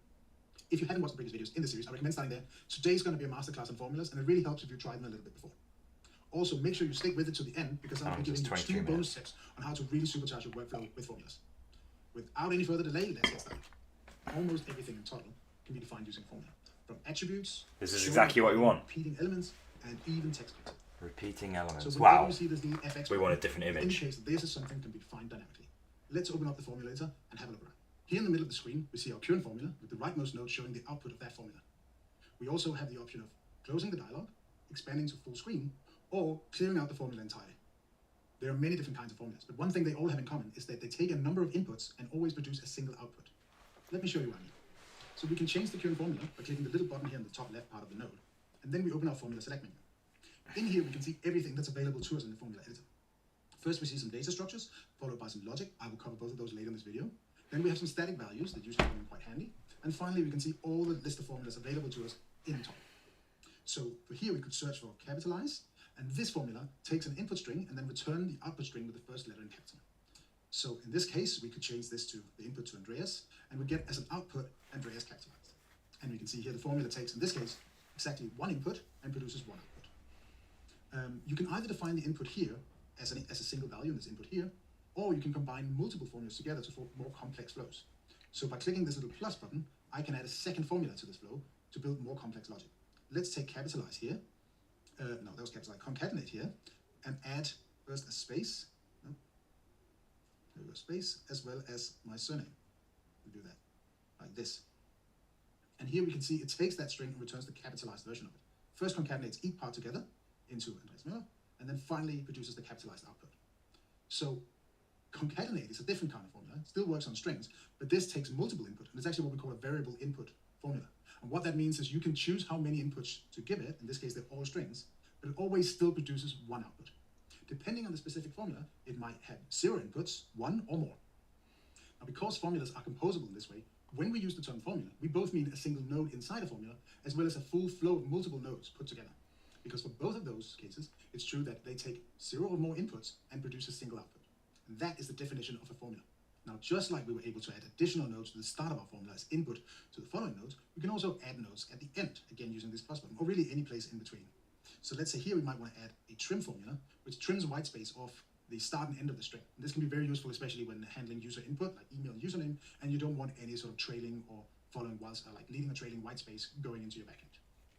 Now, in this video up until now, we've been dealing with static values in our formulas. The formulas only really make sense when working with dynamic data. So let's have a look at what kind of data are available inside our formula. Now, when I look in my formula select menu, I don't see any data available here. Let's go try and add a variable to this component and see what happens. We're going to call it message, and we're going to start with just hello. So now when I open my formula select, right there at the top, I'm going to see my new variable message, and I can pick that to start from and still add formulas to the end of it. So here I had to capitalize to make sure that my message is capitalized and well formatted. The same thing works for attributes and APIs. So every formula inside your component has access to all your variables, all your APIs, and all your attributes. In addition to the data available to all formulas inside a component, some formulas have access to special data because of the context they're executed in. Let me show you what I mean. So in this case, we have a list item here in the header, and this item has been repeated over a list. And inside this, any element inside, any formula inside this item is going to have access to a special list item that represents the current item that we're repeating over. Similarly, when we're part of an event handler, so here, if we take this button's click event, any sort of formula defined inside of this workflow will also have access to the event that was fired when this button was clicked. And this can have useful information such as the mouse position, what button was clicked, etc. When we work with data in Toddle, it's important to understand that there are different types of data. Toddle has a few simple data types, such as booleans, which is values that can either be true or false, numbers, of course, and text strings. We also have some more complex data structures, which are objects and arrays. An object is a data structure that allows us to store multiple pieces of information in the same place. Let me show you what I mean. I'm going to create a new variable called user. And I'm going to define this so it's a user variable. And I'm going to choose object. And in here, I'm going to create a new key, first name, and set it to Andreas, and another key, last name, and set it to my surname. So now I have a single value inside my variable, but it contains multiple values, in this case, both my first name and my last name. And I can then go and choose here my heading inside my formula, and maybe instead of message, I actually want to use my user variable instead. Now, of course, just picking the object. Most people have no clue that in 2023, the best way to make money on Amazon is not. Doesn't make sense when you add capitalize at the end of it, because you can only capitalize strings. But here I can pick out the first name from my user object and use that instead.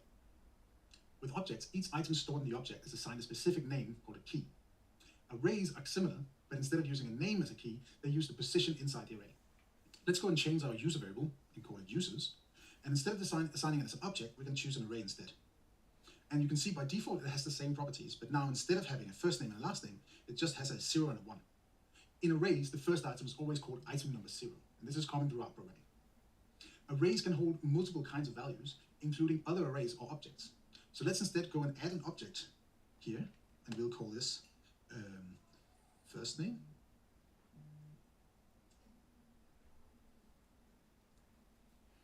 Let's maybe go and add the second object of, we'll add my co-founder here, last name. So you can see how data structures in Toddle can be combined in multiple different ways. You can have arrays inside objects, you can have objects inside arrays. Now this allows us to do some interesting things. So now that we have our user list, we can add, for example, here to our main section, we could add a list. And we could choose, I'm just going to move myself over here. We can choose to have this list item here. We could choose to have it repeat. We're going back. Based on the items in our users list. So we have 2 users in our list. When we repeat that over our list, our user array, we're going to see 2 items. And then maybe in here, what we actually want to do is we want to show the full name of our users. So we're going to use concatenate, start out by getting our item. As we remember from before, now we have access to our list item because we're repeating. And that item is going to be for the first list. It's going to be our first user, meaning me. And then we'll add a space. And we'll get the last name. And it looks like I'm missing something, maybe misdefined something in my users. Yes, I have a lowercase n here. Let's go and fix that. There we go. So you can see for the first list item, it picked the first item in the list, my user, and for the second, my co-founder Casper's user. And, okay. I'm going to watch the rest of that later on. But it looks like we need two things. An array of potentially the images, so 1 star, 2 star, 3 star, of those entire things. And we also need, obviously, an array of people. So, or variables, they call it. Their UI is different. So now we need to figure out how we create variables.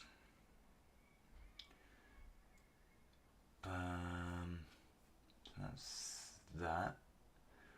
So where can we create variables? I think I've seen them on arguments. No. I think I've seen, there we go. So it's on the page itself. So let's create some users or reviewers.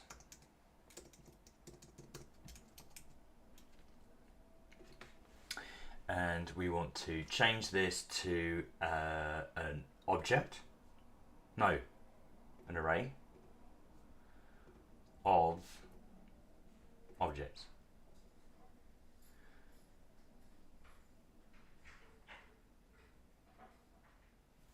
And let's go name, should be Sam, same. It'll be rating, which will be 5, and it will be review, which will be this bit of text here. We need an image too, but we'll deal with that separately. So now I'm going to add another one. Tom. Add another one. John. And we'll go 3 or 4 rather, and 3. So now we have an array of all of these. Presumably now we have access to this throughout the whole entire app. We're getting somewhere. Now let's create a new review images. And this will just be an array of images, image links. So we'll have 5 image links, but I want to media. I want to, there's our group. Let's export that. This will be 1, 2, 3, 4. This will be 4 stars. 4 stars. And I can't edit this unfortunately, but I would like to. Can I edit this? No. We'll deal with that for now. We'll leave it as that for now. We'll upload this.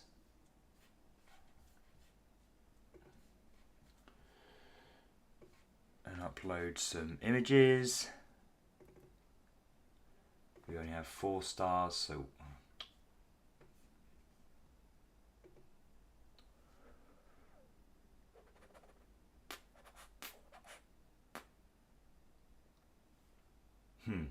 no, I had an idea for a second then. 4 stars, let's just do that.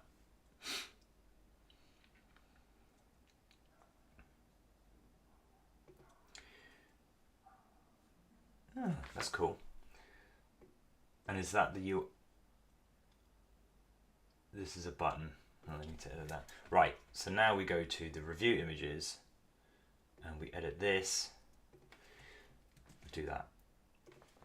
And presumably, well, assuming this will be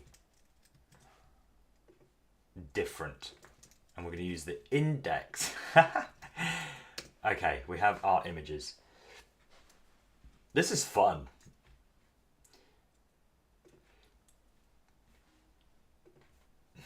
Now we are going to repeat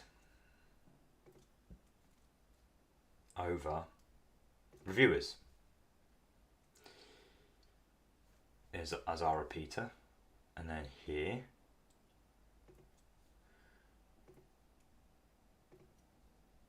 Sam, perfect, and this going to repeat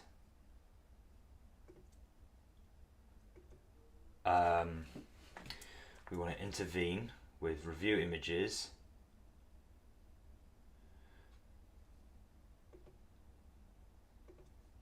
we want to make index, no, review images, I want to item, damn, I thought we were getting somewhere then. Item, review images. I thought we could get the number. We surely can, come on. We surely can. Oh, we're not repeating, that's why. So let's just get that. We're going to go here. We're going to go rating. And this is going to be review images. Same thing.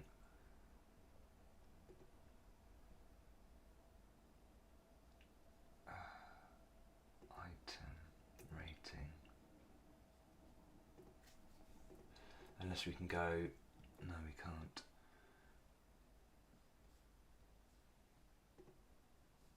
We can do that. Yeah. Thought we could get the number, use that as the index of this.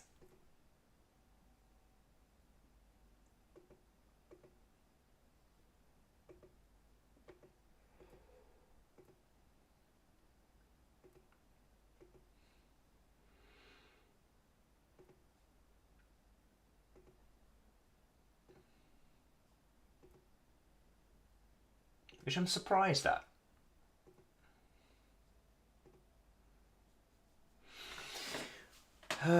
Which I'm surprised at.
I saw some array. There we go.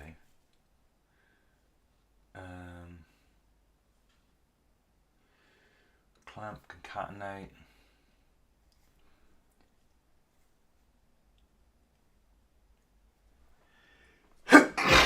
Oh, bless. Find index. That's what we want.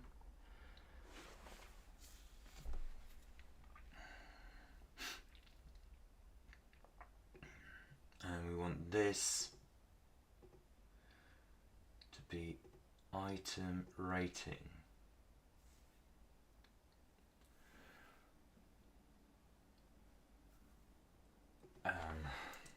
Can we do this -1?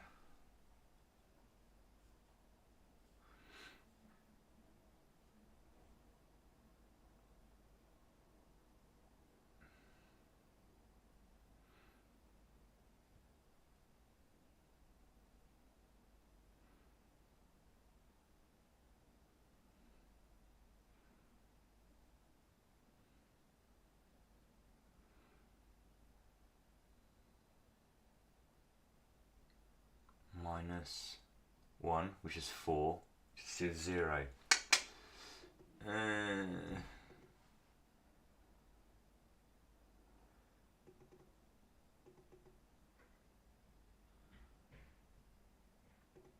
Nearly there. I feel like we're nearly there.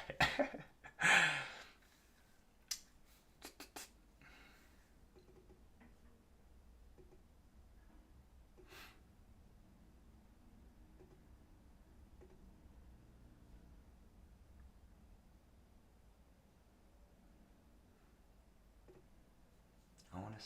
Let's find.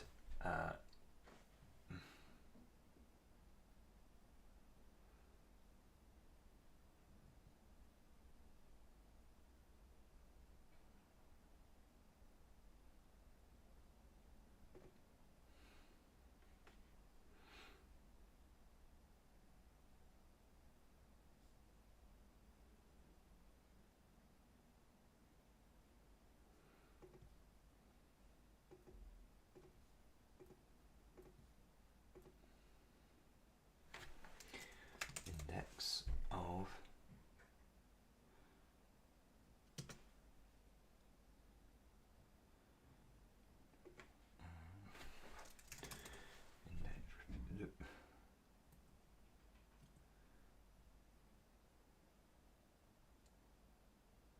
that's what find index does.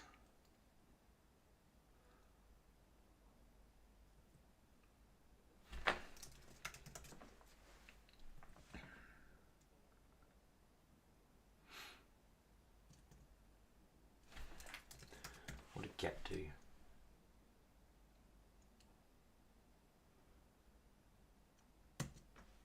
Ah! We've done it! We are cooking on gas. I don't know why that is. 4 stars full. I don't know why that's just a single star. Did we upload? 4 stars should be literally 4 stars.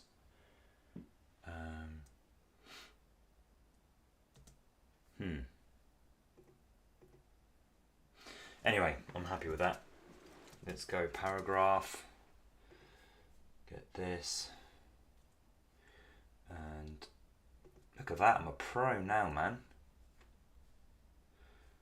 I am a pro.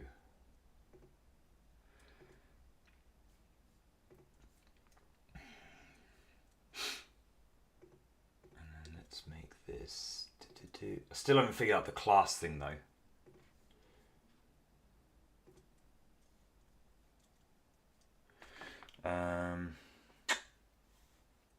And images might just need to be a manual thing. So let's go to the reviewers.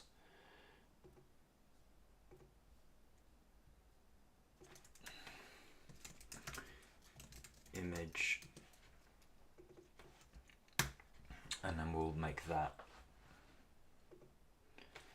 image.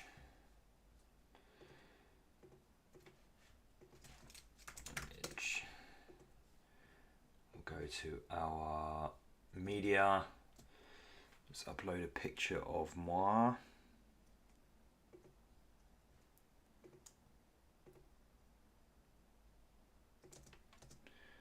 This will do. Can we do that? No, keep forgetting about that.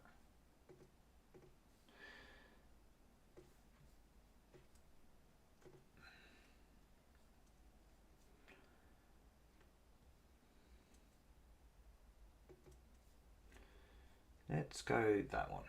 I think we need a big one.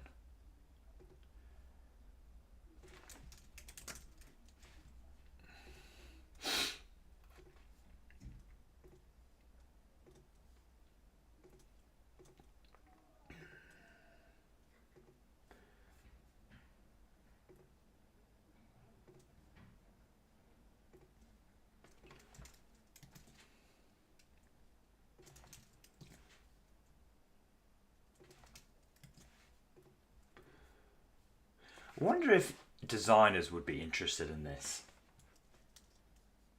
Because this is all very kind of complex stuff.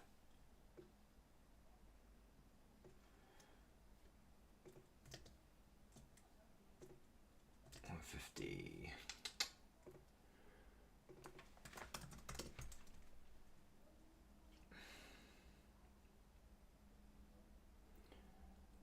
Radius of 50%.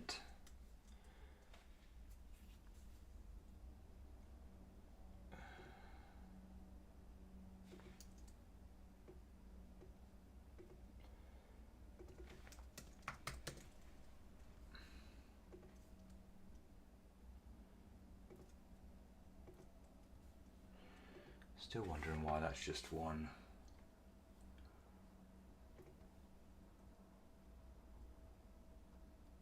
Full stars SSD.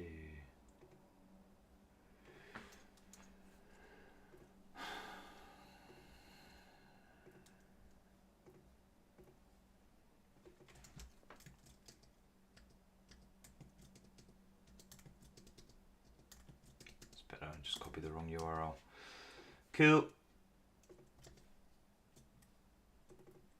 And this is, what's the width of this bad boy? 192.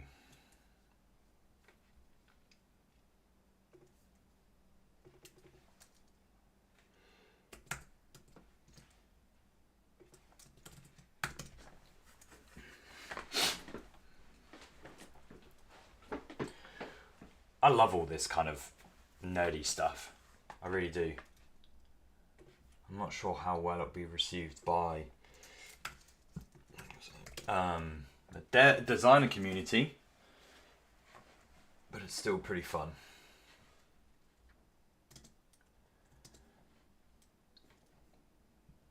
There doesn't seem to be a border as well. You'll see I used outline. Oh, there we go. Border.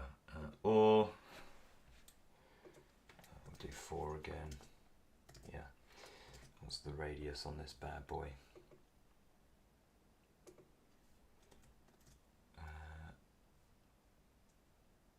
50.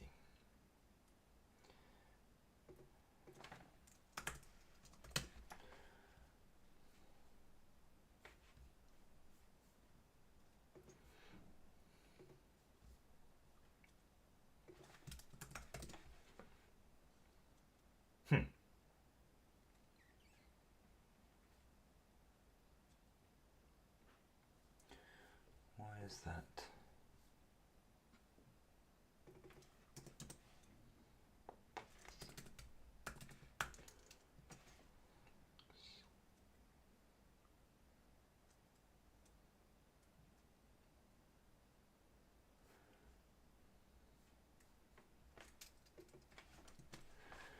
Why is that extended outside?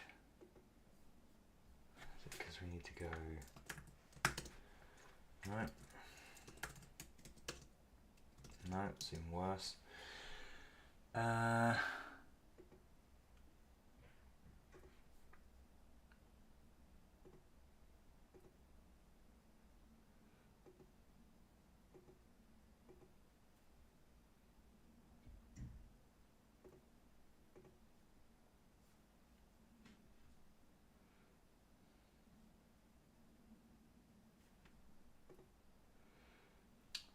Publish, see what's going on. Oh, no, I'll go back here.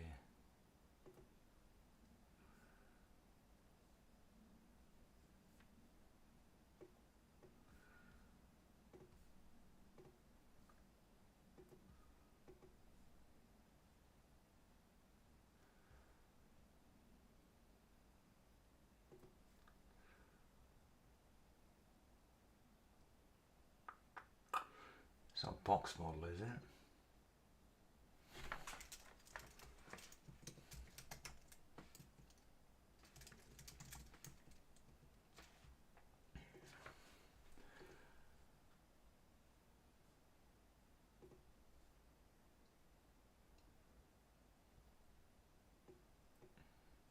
Flex, grow and shrink are not.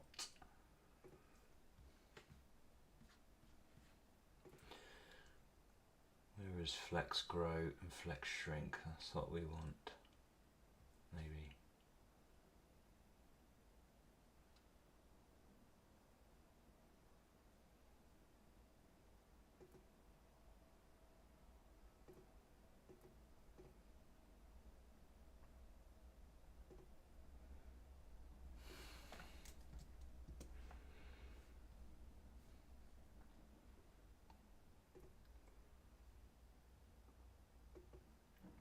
Yeah, this is actually margin. It's not actually padding.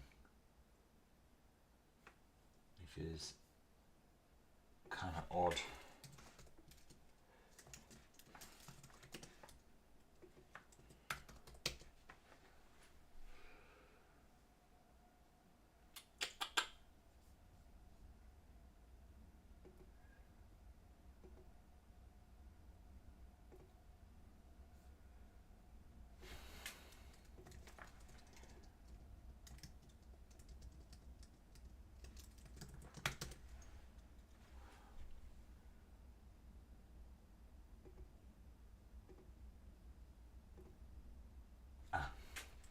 Okay.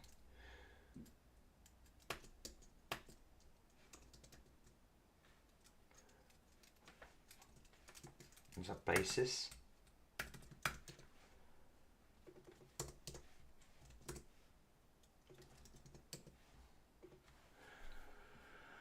Cool.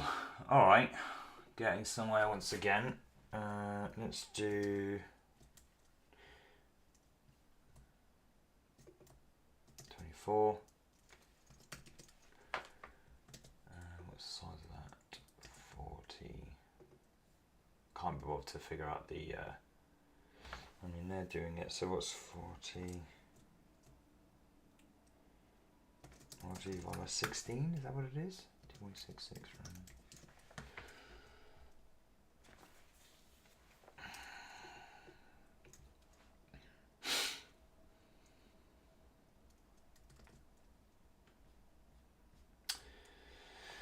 Okay. I'm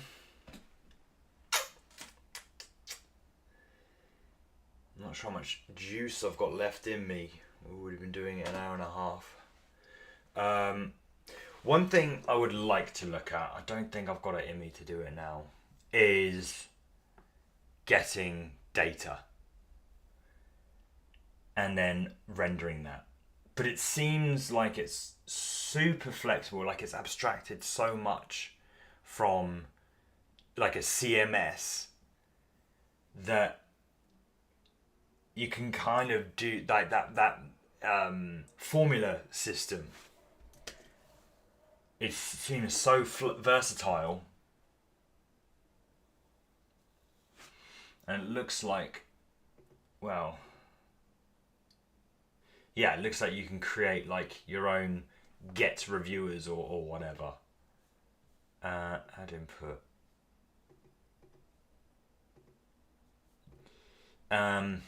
Exposing context, I don't know what that means. Workflows, what was that one? Add input parameters, parameter one. Yeah, so there's so much more to it that I don't think we're going to cover it all. So what? Let's try and do a little roundup of what we've learned. So this looks like it would be, interestingly, very good for web apps and like marketing websites. The fact that it looks and feels as fun as Framer. I like the simplicity of the interface. Maybe it's just a little bit too simple,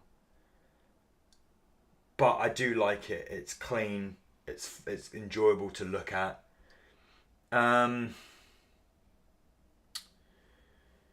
It's really, really interesting. Like, I think it gives Framer a real run for its money as an approachable web tool that can actually scale pretty far, because you've got all of the formulas and stuff like that. I'm trying to think what people... I mean, it's got branching built in, which is amazing. It forces you down that route to create a branch. Still interested to learn about the where is it? Is it actions, which is the JavaScript thing, or like custom code on pages and stuff. what does it do? Testing. Yeah, like what's the difference between formulas and actions? And overall just custom code. Like, how do I get in a library as an example? How do I, I think I did see something actually, to be fair. I mean, they've got the apps. Yeah, install packages. Like, how do I get GSAP involved in this? Let's have a quick look at the animation thing. Let's go here. Scroll. When scroll.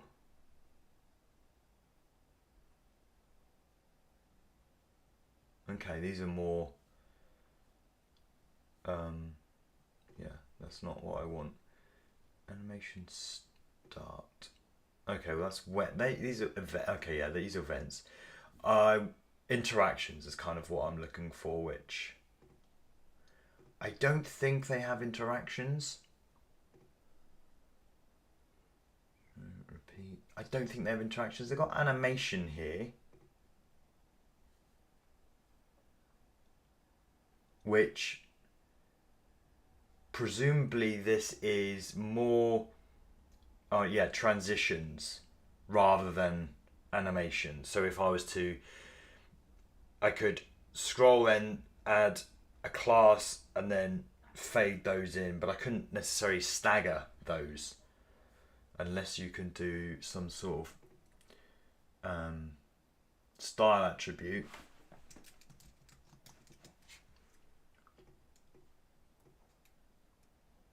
And then add like a delay thing here. That could be quite interesting using the index. So we go item, we go index, we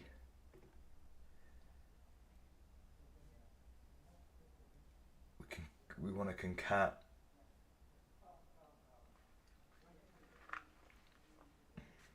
No, we want to do some sort of timesing, times by 100, and then add concatenate milliseconds on that, and then add that as a style attribute. That could be quite fun. But yeah, interactions. Doesn't have interactions. It doesn't have a CMS, but you can integrate with another CMS, providing it's before page load. It's a good tool. It's a good tool. And I've enjoyed playing around with it.